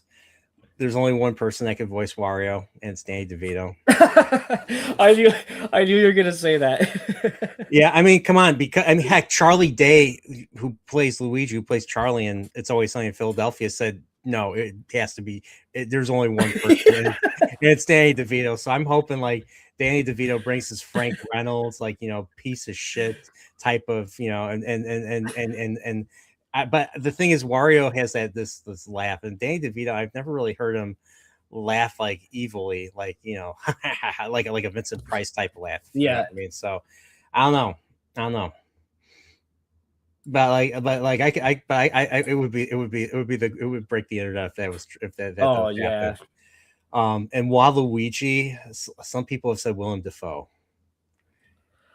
Uh, I don't know how he is with voice acting. I mean, he's a fantastic actor, but I don't know how that translates to voice acting. So He could play I mean, you've heard. I'm sure you've seen Spider-Man. You know him as Green Goblin. You know he could be terrifying. yeah, that's true. Heck, he was the highlight of Spider-Man No Way Home. He was. That is true. Yeah. Yeah. So I mean, I don't know who else could play. I don't know who else could play. Who else could play Waluigi? I don't even know much about Waluigi. He just showed up in one of the Mario Party games. I think is that where he comes from? Uh, yeah, he was in Mario Party 3, I think is his first introduction. So 3 or 4. No, three, definitely 3. Oh, yeah, Ryuk in live action Death Note. Yeah, he could play an evil character really well. Well, that's the thing is Wario and Waluigi aren't necessarily evil. They're just mischievous. Like they get into trouble, they're stealing stuff. I wouldn't they're not they're like one step below Bowser if you want to talk about like evil rankings. So Yeah, I mean Wario was a jerk in Super Mario Land too. I mean he did steal Mario's castle and corrupt it. But yeah, I see what you mean. Yeah, we'll see, man. Mario was always my either Wario or Toad was always my choice in Mario Kart 64. Yeah, Nice. I am Yeah. gonna win. Yeah, Nice. I like that. I like that old voice. I didn't like his later Mario Party voice. So I don't know. Have you played Wario World? I started playing a little bit of it. It's pretty fun. I haven't played Wario World. I have played a couple of the Wario Land games. I think I had Wario Land 4 for Game Boy Nice. Advance. Yeah. I think I might have played a little bit of Wario Land 3. I've never played the first Wario Land, which is considered to be Super Mario Land 3. Oh well. Um, I haven't played that one, but I mean, it's the Wario Land games are pretty fun. So you're basically accumulating wealth, and Wario has like a purple limousine, I think, doesn't he? Yeah, yeah, yeah. Yeah, he has a purple limousine or a purple Cadillac or something, and yeah, it's like Wario's in his own little world, basically. Exactly. Yep. Yeah, I haven't played Wario World. I think that's GameCube, right? Yeah, that was a GameCube Yes. game. So, and didn't they make any follow ups like on the Wii or the Wii U or Switch? So I picked it up. There's a game called Wario Land Shake It, and that was on the Wii. I'm gonna try to play that this year. And then basically Wario has just been like these micro-sized party games called WarioWare. WarioWare, yeah. Yeah, and that's basically been like what his games have been since like the Wii. I don't know if I've ever played any of the WarioWare games. I mean, I've known of them for years, but I don't know if I've ever. I don't think I've ever played any of them. Yeah, same here. Yeah. Okay, all right. But yeah, I mean, I can't really think of anything else for this one. So I know we're already an hour and a half in, and we just talked about it. We didn't even get to Resident Evil yet. Well, let's go. We gotta keep going. Keep the All train right, rolling. all right. So Resident, so I haven't played much. I mean, I did play this year. I played Metroid Prime 4 because the Switch 2. And it was a game that we've been waiting for 8 years for. So I played that one. I played DK Bonanza at your recommendation. That one took me a while to warm up to, and still taking me a while to warm up to compared to the country games, but I got through it. I liked how it ended. Obviously, when they brought Yeah. when they brought King Carol in, it was just yeah, it was awesome. I like that final fight, and I could see them doing more stuff with this. So, um, and then ever since then, I haven't played a whole lot of gaming, and the thing that's been bringing me back to playing gaming regularly is Resident Evil. And it started with Requiem. Everyone was talking about Requiem. You talked about it. Everybody's playing it. I couldn't even find a copy the first time, and you decided to play Resident Evil Requiem before playing anything else except for I think was you only played the first Resident Evil. That's Um, correct. Yes. you played the first one and you played the GameCube remake. You didn't Yes. even play 2 yet. So your first experience in Raccoon City was in Requiem And with Leon, yes. and with Leon of all things. So yeah, let's start with that. So I mean, like, it was obviously done by the Resident Evil engine. So like one thing I've noticed is that they reuse a lot of assets. Like I mean, a lot of this, like a lot of the games look similar ever since Resident Evil 2 remake came out. Well, So that's by design. They want to have a cohesive art direction. And so everything is similar and looks like it's in the same world instead of like drastically different, like a Mario game, for example, or Zelda. yeah, and I don't know. I like it when, like, I mean, I know it takes a lot more work and it takes a lot more time, but I like it when games have their own unique art style. I mean, Zelda's been doing it for a while. Unless they, I'm curious if Zelda's going to keep the Breath of the Wild style as the thing going forward. But yeah, I mean, yeah, like the Resident Evil games look very, a lot of them, yeah, all look very similar now. I mean, I'm currently playing Village, and it's the same thing. Requiem's a lot tougher though than Village. I mean, like you're when you when you play Village and you fight and kill creatures, they all the creatures drop something. They don't drop anything in Requiem, so you have more of a, you're more obligated to survive. Now, for me, my, I don't know how you played Resident Evil. I don't know how you played the game. I like to clear things out as much as Hmm. I can. I'm the same way too because so stepping back, like I said, I played the original Resident Evil game on through GOG, and I streamed it obviously, and I didn't know what I was getting into other than I played Dino Crisis, so I understand like how tank controls and like this room setup where you're going from like room to room and you need to like You said either you said tank controls. What does that mean exactly? well like you have if you push forward on the D-pad you go forward, and Oh, there's okay. not like omnidirectional controlling, like Yeah, you can't, for example, you can't, if you push backwards, your character doesn't auto rotate backwards. You actually go backwards, like you walk yeah. backwards. That's what Hmm. tank controls mean. Oh, okay. All right. All right. Yeah, that's just me being retarded right now. So my experience was just from Dino Crisis, and so it gave me a good foundation of like what to expect getting into art Resident Evil. And Yeah. so when I played Resident Evil, now Dino Crisis, the game isn't. You're not supposed to kill every single dinosaur you come across in that game. You're actually supposed to I tranquilize them. Yeah, I don't even, I don't like, you know how you know how many hits it takes to kill one of the, just the typical velociraptor? Like I'm already out of bullets. Like I have to run past them. Yeah, Like that's all I could do. that's why the game, the first game, is filled with tranquilizers and the ability to make tranquilizers because you're really just supposed to put them down so you could get in a room and get out quickly. And that's what I liked about it, even though I did play the game a bit more aggressive because I did like shooting them. Now, going to Resident Evil, that game is designed for you to actually kill the zombies, especially well, obviously not on harder difficulty, but on like a normal difficulty, it's very possible to Yeah. kill most of the zombies. So my approach was different, just like it's actually similar to yours, where I wanted to clear a room out and I wanted to make sure that they were dead so that I didn't have to worry about them in the future. Now, the original RE game, a lot of rooms the zombies would actually respawn, which I thought was like really odd. But it kind of kept the game interesting. Like you have to still be careful. You can't relax. Whereas in Yeah. the remake, you can burn bodies and they won't come back. Or if you shoot their heads off, they won't come back. Yeah. Um, what I really liked about Requiem is that if you didn't kill them, like shoot their heads off, later on in the game they would transform into the blister heads, and that was like terrifying because if you killed the blister head and they exploded around like normal zombie bodies, Hmm. those guys would turn into blister heads too. And there was like Really? the boss, yeah, and also some of the one of the bosses, what's his name? There's like a blister boss. You have to shoot the orange sacks on his body to like to weaken it. Those Yeah. sacks, when they explode, actually convert the zombies around them to blister head zombies Really? in Requiem. Yeah. So, um, anyways, so playing, it was interesting playing RE1 and like using those tactics, and then you get to RE9 and you're playing as the first part you're playing as Grace, and you don't have like all this ammo, and you have to really pick and choose your fights. You have shivs that you could basically attack with or defend with.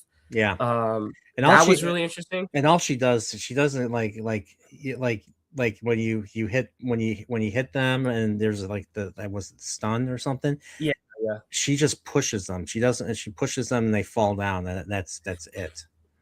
Yeah, and then they'll like stumble and they'll get back up, and you need to like either run away or you got to finish the job right then and there. So That was really interesting. Playing it as that, like doing that part. Yeah, I was watching some videos. Even Resident Evil Requiem has gotten a lot of flack for like they were really criticizing how the girl made her first appearance when you're in the room and you're it's obviously first person view, and all of a sudden you see a body, and then the body gets eaten by the girl, and the girl's right next to you and all that. And they're like, "Oh, they showed too much. They should have done what Resident Evil Village did." I'm like, "Well, Wait, wait, wait, wait, it's wait. still terrifying. That was terrifying, dude. That I freaked yeah, out loud. I I had to pause the game. dude, that's I've not seen that complaint. That if people are complaining about that, they're retarded because that was the perfect utilization of first person in a horror game where you go to the door right and you open it and the zombie falls out on you and like the character's freaking out and you're freaking out a little bit because like this dead zombie fell on you. And then like there's no music, there's no sound other than her breathing and talking, and then you see this giant hand that you were not expecting come and pull the zombie out and like and eat the head off, and you're like in the darkness basically with like a what do you call that, the lighter. Yeah, Dude, I was freaked out by it. I was like, dude, that's I mean this was amazingly well done, but it definitely scared the crap out of me. and I know I told you about this the when you're in the basement with the girl, and there was a point where I thought I was hiding, like I was just hiding on the side.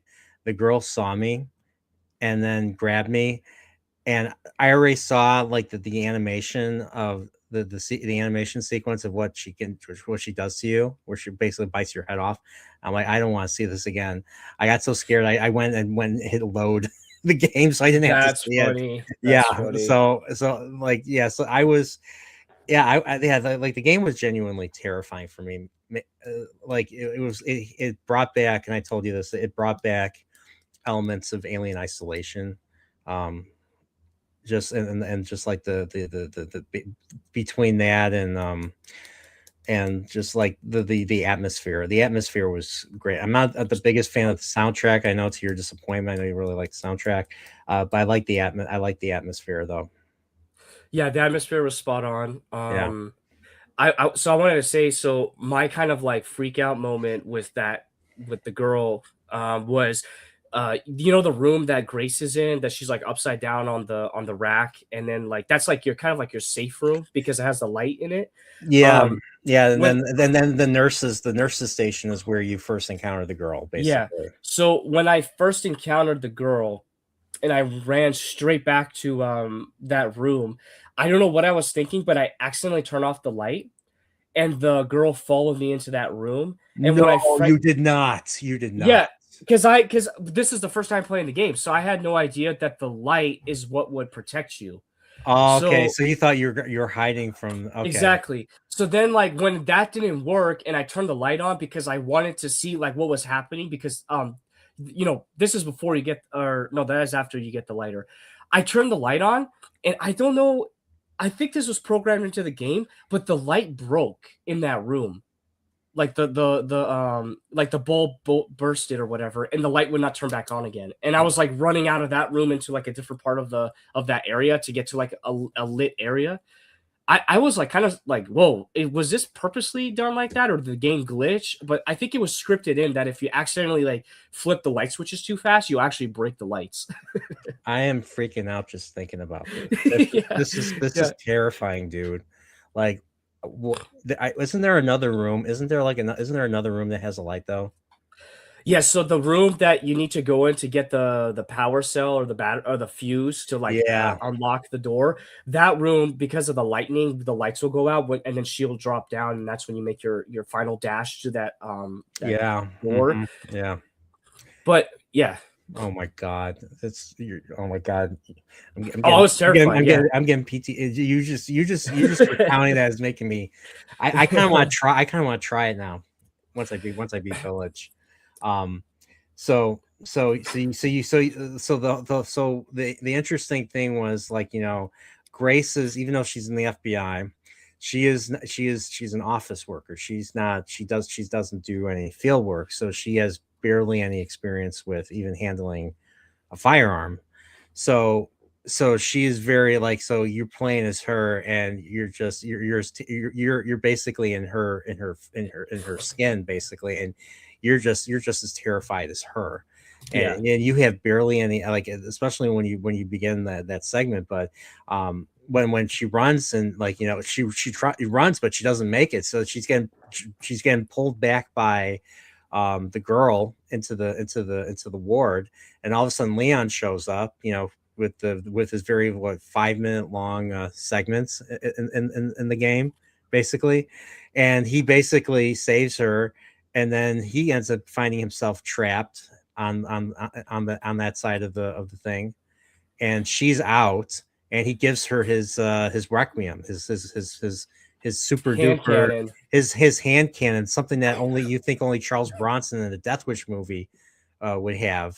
But and the thing was, and this was one complaint I did hear, is that even if you don't use like any, if like you don't use any of the bullets, I think Leon has like five of them in the Requiem.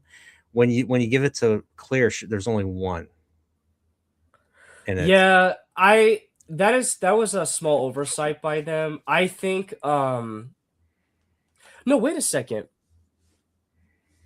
We have to go back and watch. How many times did he shoot the girl? It might have been 3 times he shot her. So she should have had at least 2 or 3 in the chamber. Oh yeah, But now that you think about it, yeah, you're right. You're right. I think he only shot the girl like 3 times though. So Yeah. um yeah, there's a lot.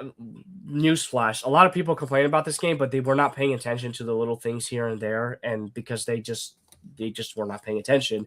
That part I have to go back and check, but I know he shot her at least 3 times, 2 to 3 times. Yeah, So you're right now. So now that makes sense. So now that makes sense. I didn't remember that. I didn't remember that when I was listening. So you bringing that up is a good thing. So yeah, but so the moral of the story right now is, be careful what you listen to, who you listen to, because they might sound like they make sense, but you actually have to play the game.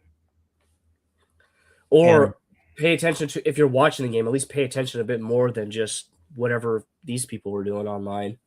they're probably like, "Oh, this didn't happen," and then they went online and raged about it so they can make money off of it. The grifter, it's called the grifter way. So Well, so going back to like Grace, right, and how vulnerable she is. I like how it was a bit annoying at times, but if you were like running away from the girl, she would like trip down and fall. I don't know if you experienced that several times.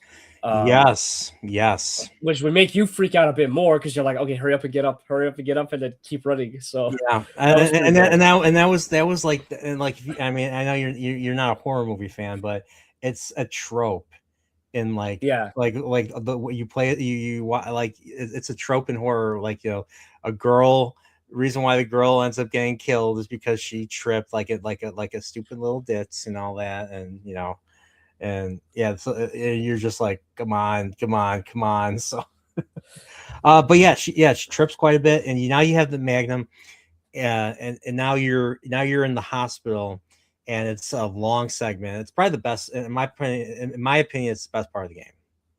I would have to agree with you. And that's, and it's just there, the hospital, the basement, all that combined, going outside, going into trying to escape via the helicopter, and then that not working out. You're like, when are you gonna get out? Like, Yeah. um, but I liked the part that was freaking me out. Besides the girl, was when you go into the kitchen and there's this big, massive, hulking chef who looks like Jason Voorhees, and he's like, he's cutting he's cleaving the meat, and he's really angry, and you have to sneak behind him and move this cart out of the way, and he caught, I was this close. He caught me before I could get out of the room the first time. I had to like take a break, because I didn't want to do it again. Yeah. And then when I did get past him the second time, there were like bad guys everywhere. I had barely had any ammo. I'm like, I'm just freaking running away from everybody. I'm like, where do I go? What do I do? And it was tough. It wasn't easy at first. And I was playing it. I was playing ink ribbon style. I was playing a classic style, normal mode, but with the ink ribbon save. So barely any auto saves. Mm. Yeah, that so I had the same experience as you as far as like in that first it was the West Wing where you go to the kitchen and then like as soon as you escape that guy, there's like a couple more zombies out there as well. And you're just like running all over the place, like getting freaked out and trying to like just escape, right? Just trying to escape. And then Yeah. it was like I like that the first time experiencing all that because it's like, okay, I ran through this new environment and now it's like I gotta remember like where do I gotta go? Oh, that's right. There's like these zombies in here, and like how much ammo do I have? Or like how Not am I enough. gonna get through this? Yeah. It Yeah, and there was like the bathroom, and you had the bathroom, there was the dining hall, and then there was the corridor that led to like there was a stock room that you had to go yeah. into. And one thing I liked about this was that like especially the noble one, like the chef, like some of the notable enemies like the chef, they changed location as you got further in. So Yes. so for me, I don't know how you defeated him, maybe you didn't defeat him, but I did ultimately kill him. I had enough Requiem ammo. So I was in the back of the was the West Wing. So right by, like, there's a door that you have to open with a wheel. So you have to find a wheel, and open it basically. And there's a stairwell. So I saw him patrolling that area. So he was in that area first. He initially was patrolling the area like when you first enter the West Wing from the main Oh yeah, yeah. foyer.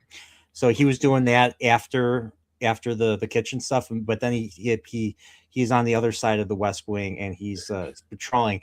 I was like, I have enough. Like, should I use this ammo? Because I'm like conserving, like, the Magnum, the Requiem ammo like crazy because that's what Yeah. I do. I was like, fuck this, I'm taking his ass out, and I pulled all my courage. And I was like, okay, well, I'm gonna aim at him from the stairwell. I was in a safe place. I was in aim from the stairwell. Shot him in the head 3 times. Dead. Got him. And I was worried he was going to come back to life later on. He did not come back to life later on. Yeah. I took his ass out. That actually freaked me out when I went to the cooler room and he was patrolling in that area because I didn't know he was gonna do that. That I think that's the area I'm talking about, the Yeah, the cooler room. icebox Yeah, room or whatever. Yeah, that scared me. that I did actually scare me too.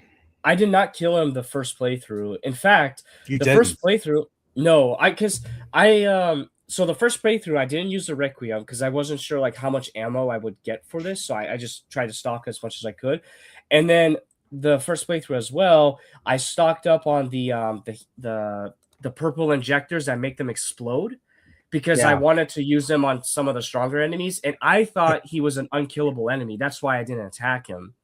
And then I found out like, oh, actually, you can attack him because there's actually a trophy for it.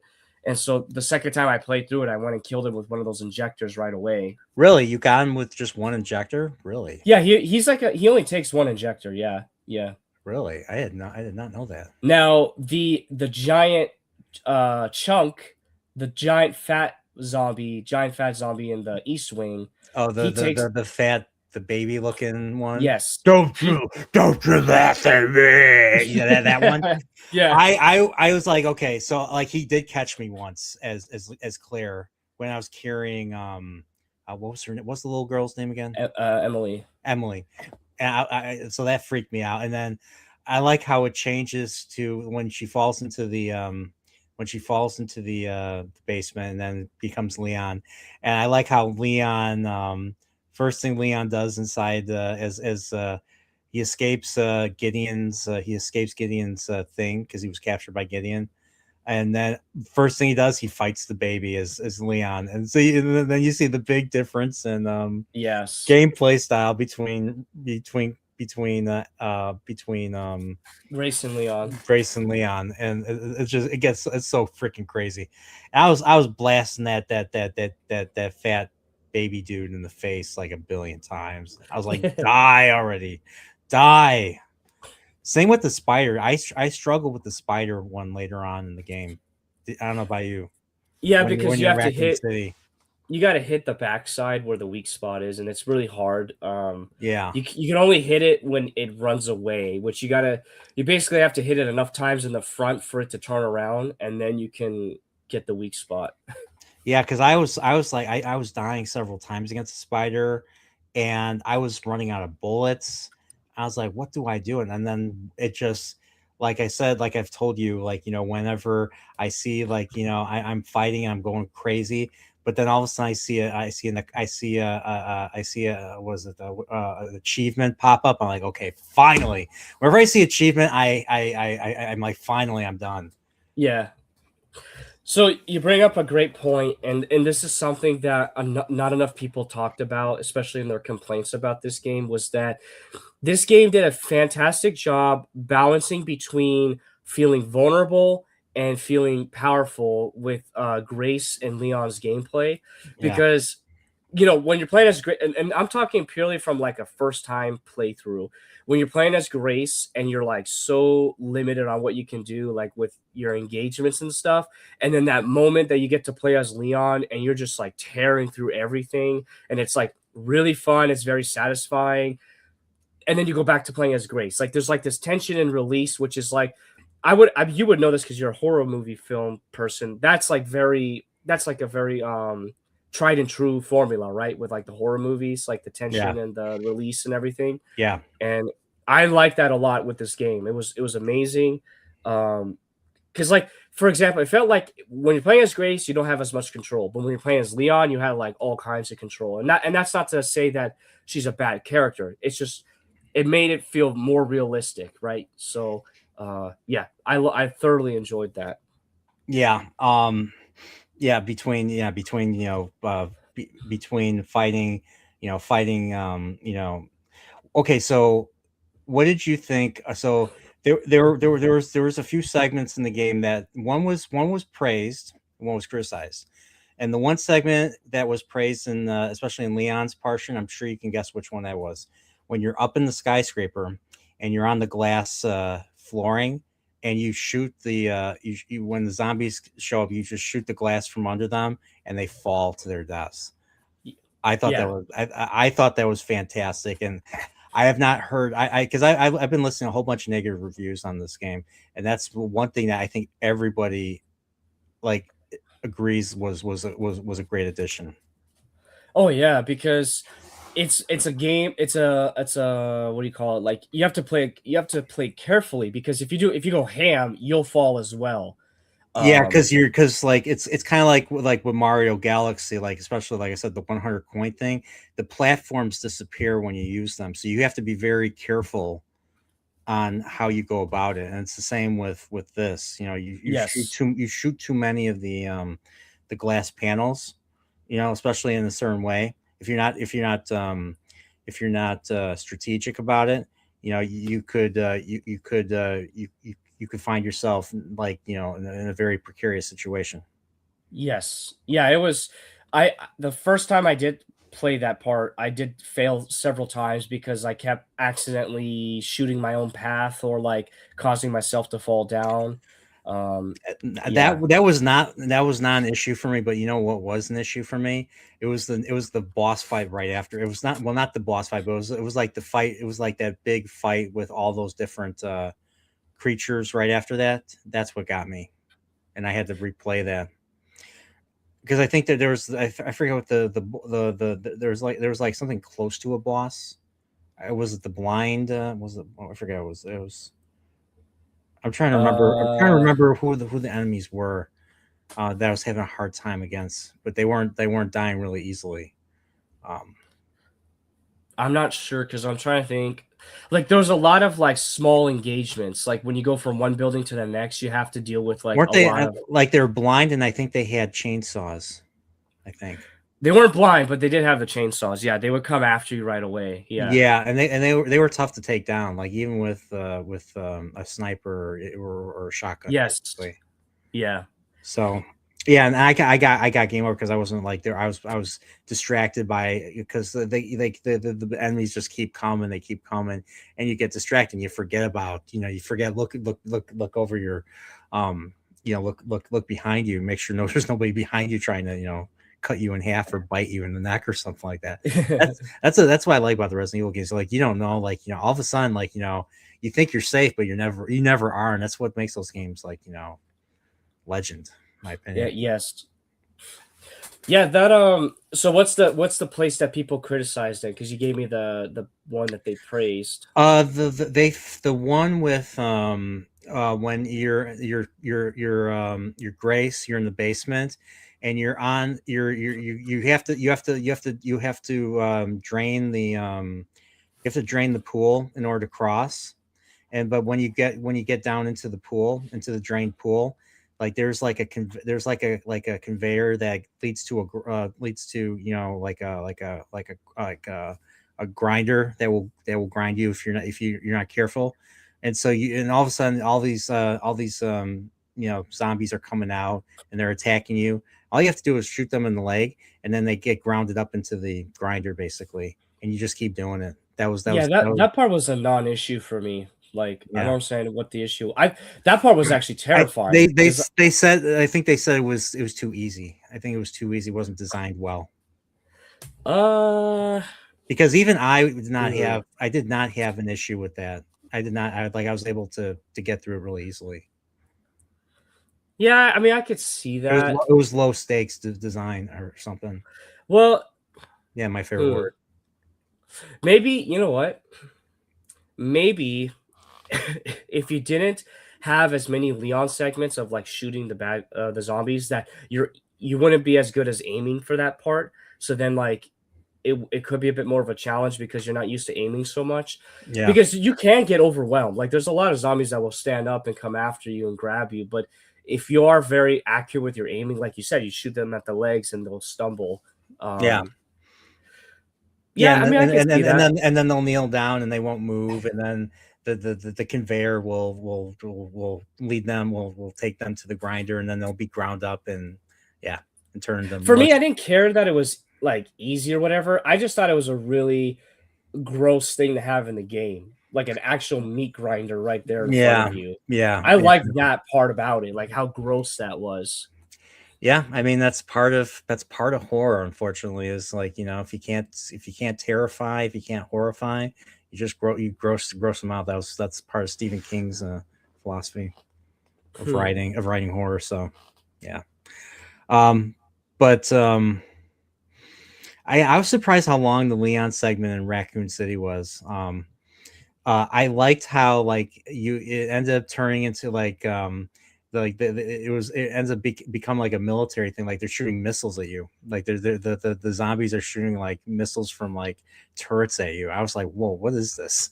Yeah, that was it was definitely interesting for the gameplay, like just something different.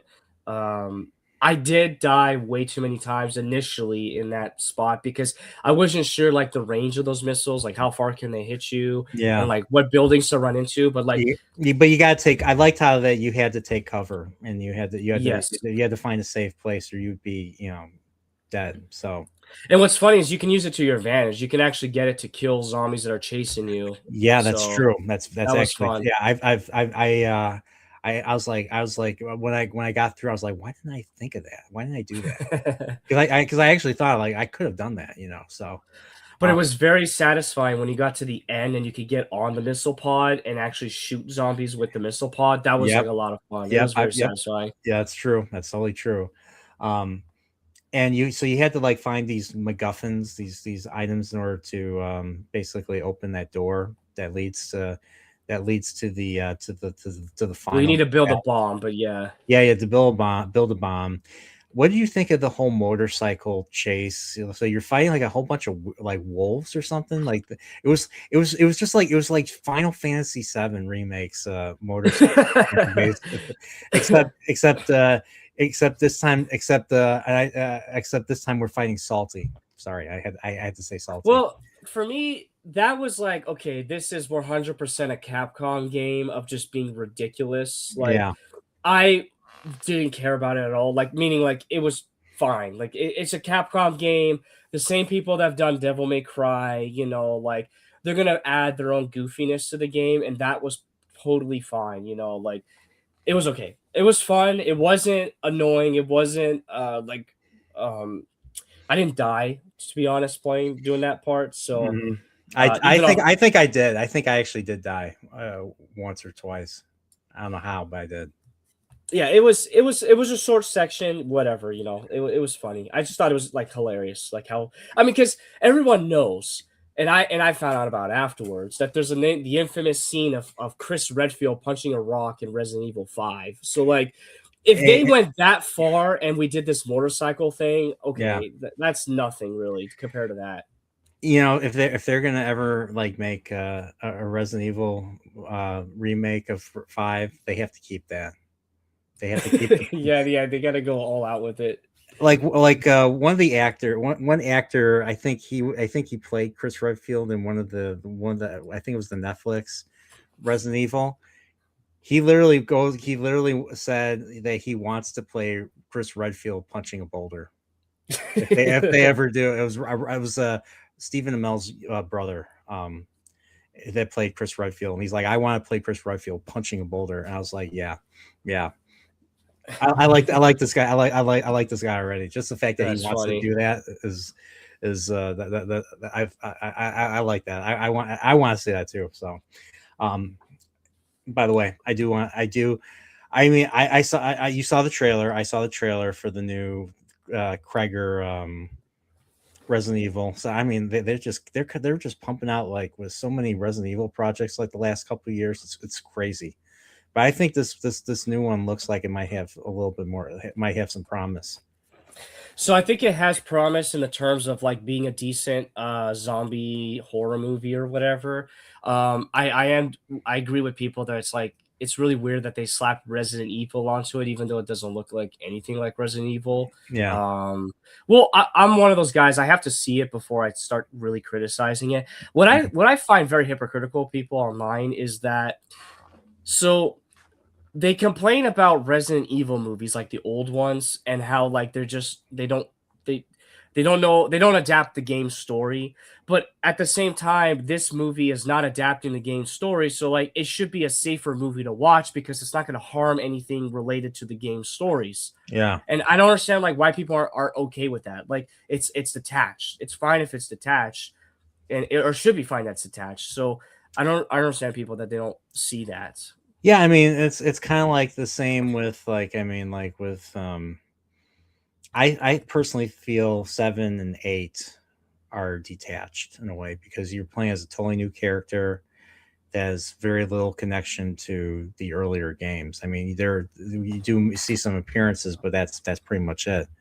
Um, so I mean, I could see them like creating a new character in this wild world of T viruses or G viruses or Las Plagas or the Code Veronica. I forgot what the Code Veronica virus is.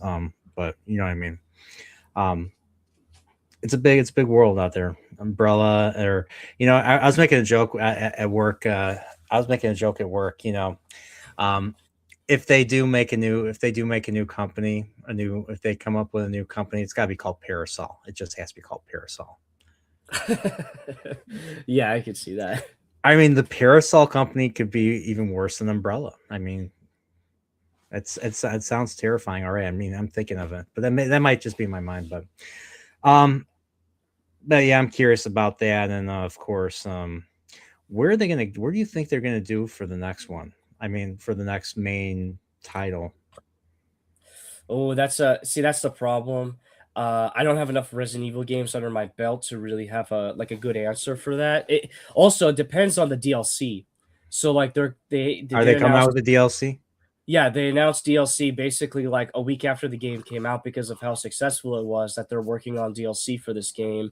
So, depending on the story direction of that DLC and what they choose to dive into, will decide what will number 10 will be about or the next game or whatever. Yeah, because you know who was noticeably absent in this one?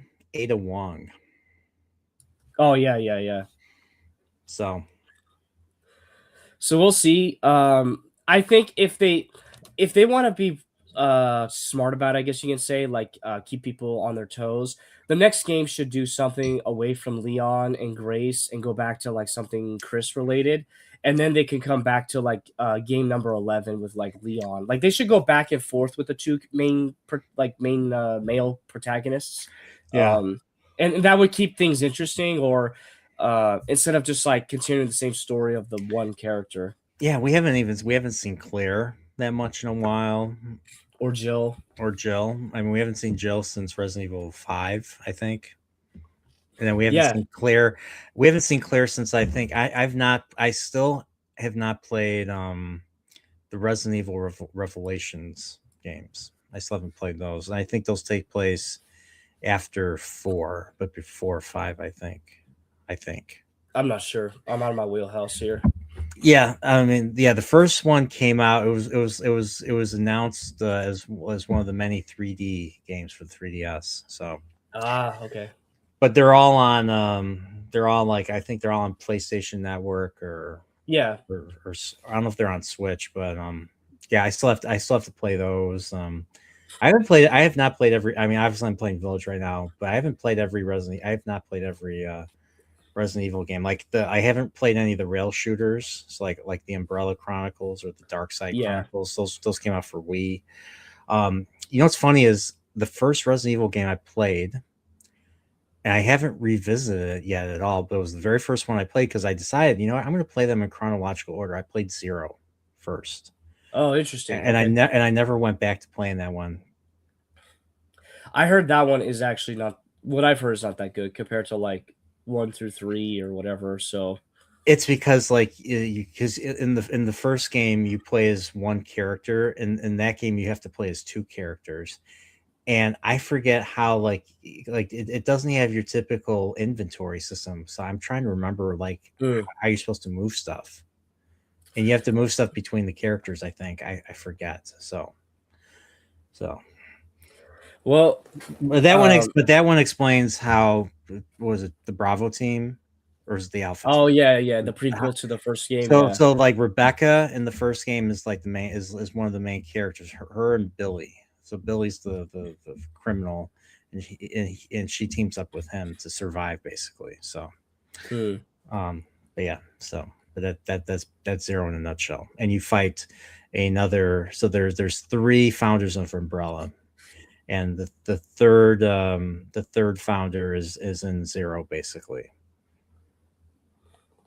So Spencer is the one that you first hear about, and then you hear about Ashford in Code Veronica, and then James Marcus, Doctor Marcus. He's the one founder who was actually like a scientist. He's actually not from a noble background.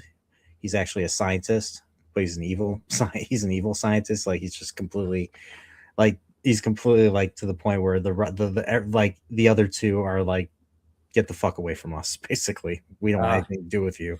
So, what were you saying? What were you gonna say? Um. Well, like I guess going back to RE9, I like I said, I thoroughly enjoyed the game. I 100% of the game, which I didn't think I would ever do.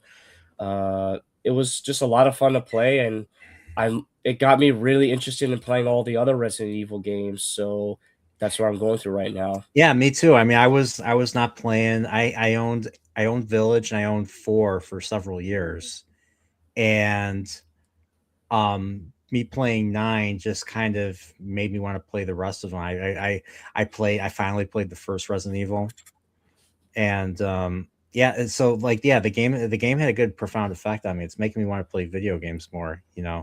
So maybe I'm getting on my rut, buddy. Maybe I'm getting on my rut. So I hope so, man. I really hope so.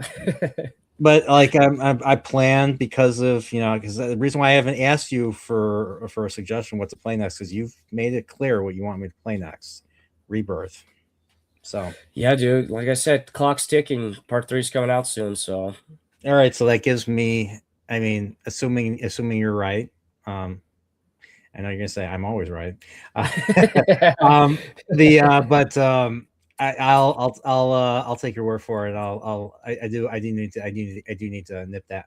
I do need to nip those in the bud. So it's been it's I been plan on replaying it actually before part 3 comes out. I want to play it on my PS5 Pro and just re-experience it all over again.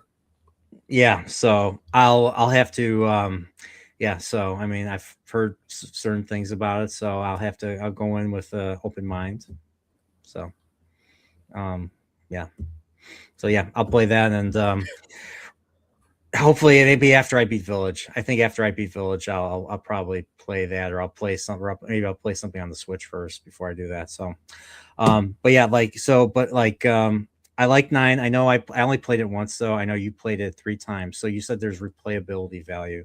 I figure we'll conclude on that. So what was the replayability value like?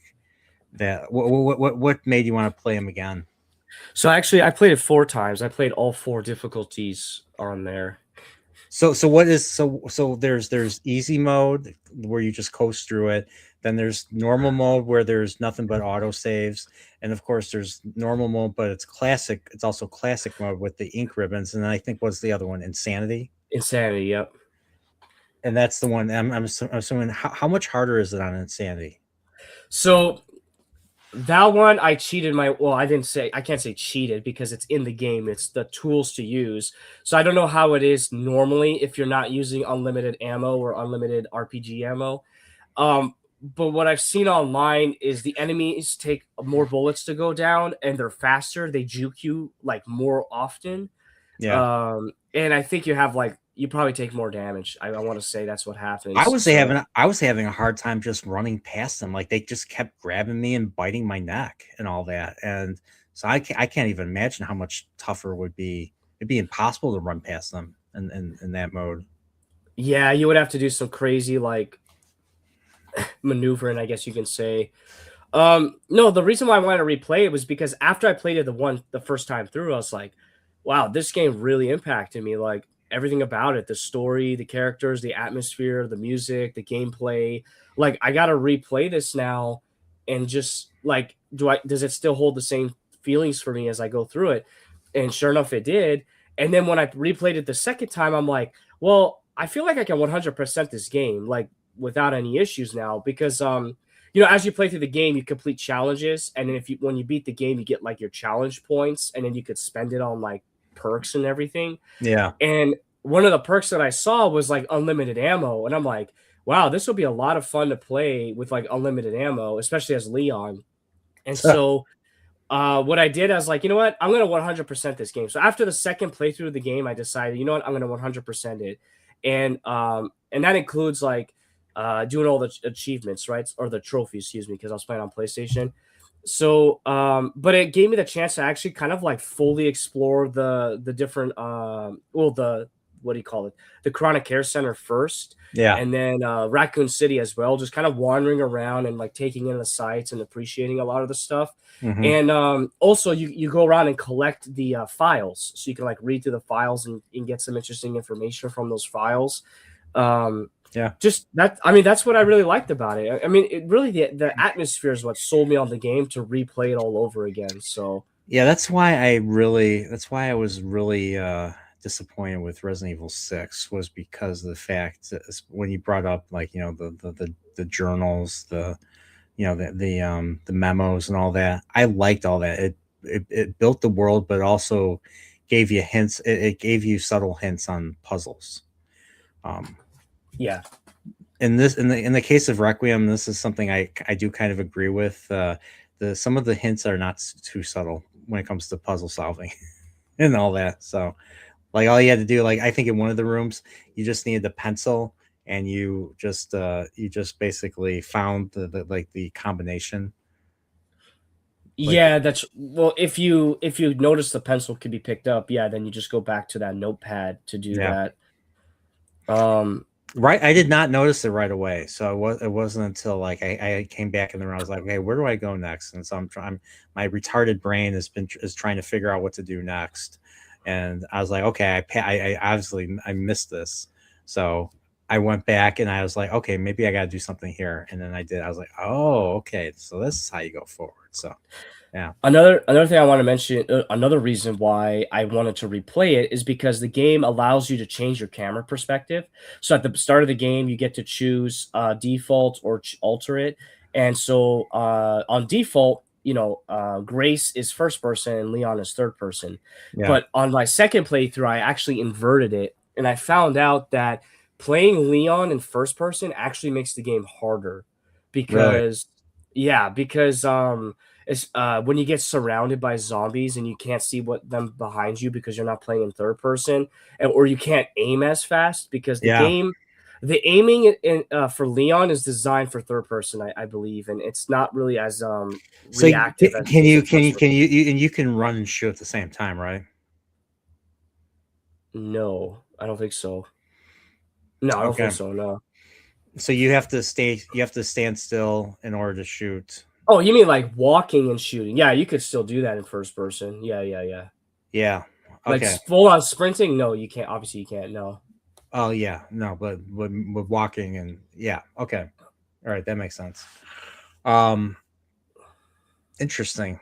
I mean, I did not delete. So I did delete my Resident Evil 4 remake stuff because I don't really plan on playing that again. But I did not delete my Requiem stuff because man, games. I mean, and you know this. Games are so big now. Like I can only have a few games installed on my PlayStation. Yeah, it's But really annoying. even with 500, mine's a 500 gigabyte one. So I mean, I'll have to find a way if I can. I'll have to figure out a way to add storage. Like I was able to do that easily with my Switch, and add an SD card. Yeah, So yeah. With the PlayStation 5 and the Xbox, you have to get like an external hard drive and then install games onto that. yeah, that's what it seems like. So, um, but yeah, but Resident Evil Requiem I thought was fantastic. I really enjoyed it. Um, is it the best Resident Evil? No. But but it got like I said, got me wanting to play more, and it got me to appreciate what I'm appreciating Village right now because of that. So Nice. and Village is actually, I mean, Village is it starts off pretty terrifying, but it gets a little bit easier as it goes compared to Requiem. Requiem is harder in my opinion. Oh yeah, I agree. Yeah, especially when you're playing as Leon towards the end, and then the final section with Grace in the laboratory. Yeah. Yeah, that was insane. Yeah. Yeah, so like, with Grace, the liquors from 2, make as many acid bottles as you can. Yep. That's because that's what will kill them right away. It's not the fire ones, it's the acid ones that will get. Or you could shoot him with the purple. You can hit him with the purple injector as well. Oh, that's true. That's true. So yeah, I actually had to do a lot of stealth for that one because I didn't have as much ammo and weapons as I could. So yeah, so I didn't clear them out right away, but it was still terrifying. So the game did its job. So and I am getting tired, and it's a good stream, dude. It's a good stream. Is there anything finally want to add? Um, I other than like thanks for having me on, and or when it comes to Requiem, I mean, I think everyone should play the game. It's a solid game by Capcom, regardless of the current state of Resident Evil, depending on who you talk to. Um, if you don't want to pay full price for it, it will go on sale because all games go on sale. So, I as somebody who's new to Resident Evil, Except Nintendo games, you have to wait like well, no, not true because a lot of Switch 2 games are on sale right now if you go to Costco. I don't know if you've seen that, but No, I didn't. oh yeah, you can. There was a point where you can get Prime 4 and Kirby Air Riders for $30 a piece at No way. Costco. No way. Yeah, that was making the rounds on Twitter the last like month or so. So, anyways, you could buy these games on sale and enjoy them.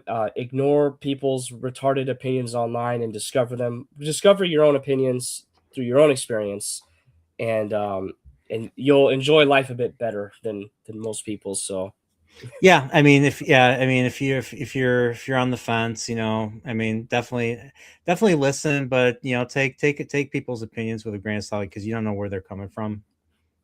only trust like your closest friends, I would say. Don't trust like random people on the internet like me, I guess. That would include me, but I'm not out there trying to grift off of bad opinions on stuff. So you can partially trust me. See, you heard it here first. He claims he's never wrong, so there you go. No, I am wrong. I mean, I was wrong tonight with some of the Mario references, so I had to clear that up. Well, nobody's I guess nobody. I guess you're not perfect. Maybe we can't be friends Never, anymore. I never said I was, but thank you, buddy. But yeah, and okay, so yeah, Requiem. What about Mario Galaxy movie? Highly recommend if you're a big Mario fan. If you're a casual Mario fan, you might find it entertaining. But it's definitely made for. It's once again made for the fans, and I don't think that's a problem with the movie. And I think people should not take every movie they watch so seriously. To be honest. Yeah, I mean, especially if it's a Mario movie made by Nintendo or produced by Nintendo, especially. Exactly. Yeah. I mean, first thing you gotta think is like, is it gonna be like it's a game? It's a game series. Is it gonna be? Is it gonna resemble the game series in any way? And it's likely going to. So, Yep. um, but yeah, it doesn't have to be. It doesn't have to be Brothers Grimm. It doesn't have to be Mother Goose. It doesn't have to be Shakespeare or based on Shakespeare. It could just be its own thing.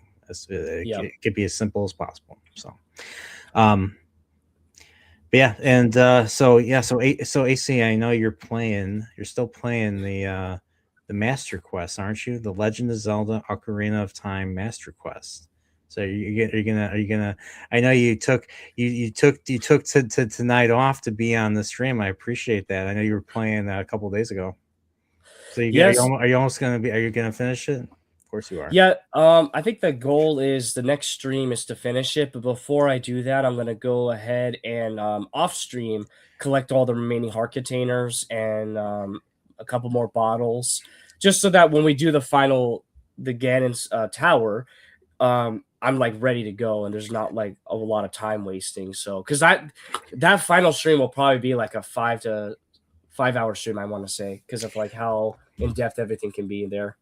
Yeah, what about the fortress, the Gerudo fortress? I forget what they call that one. Where they it's like the challenge. It's like the The training Gerudo, ground. the training ground, the Gerudo training ground.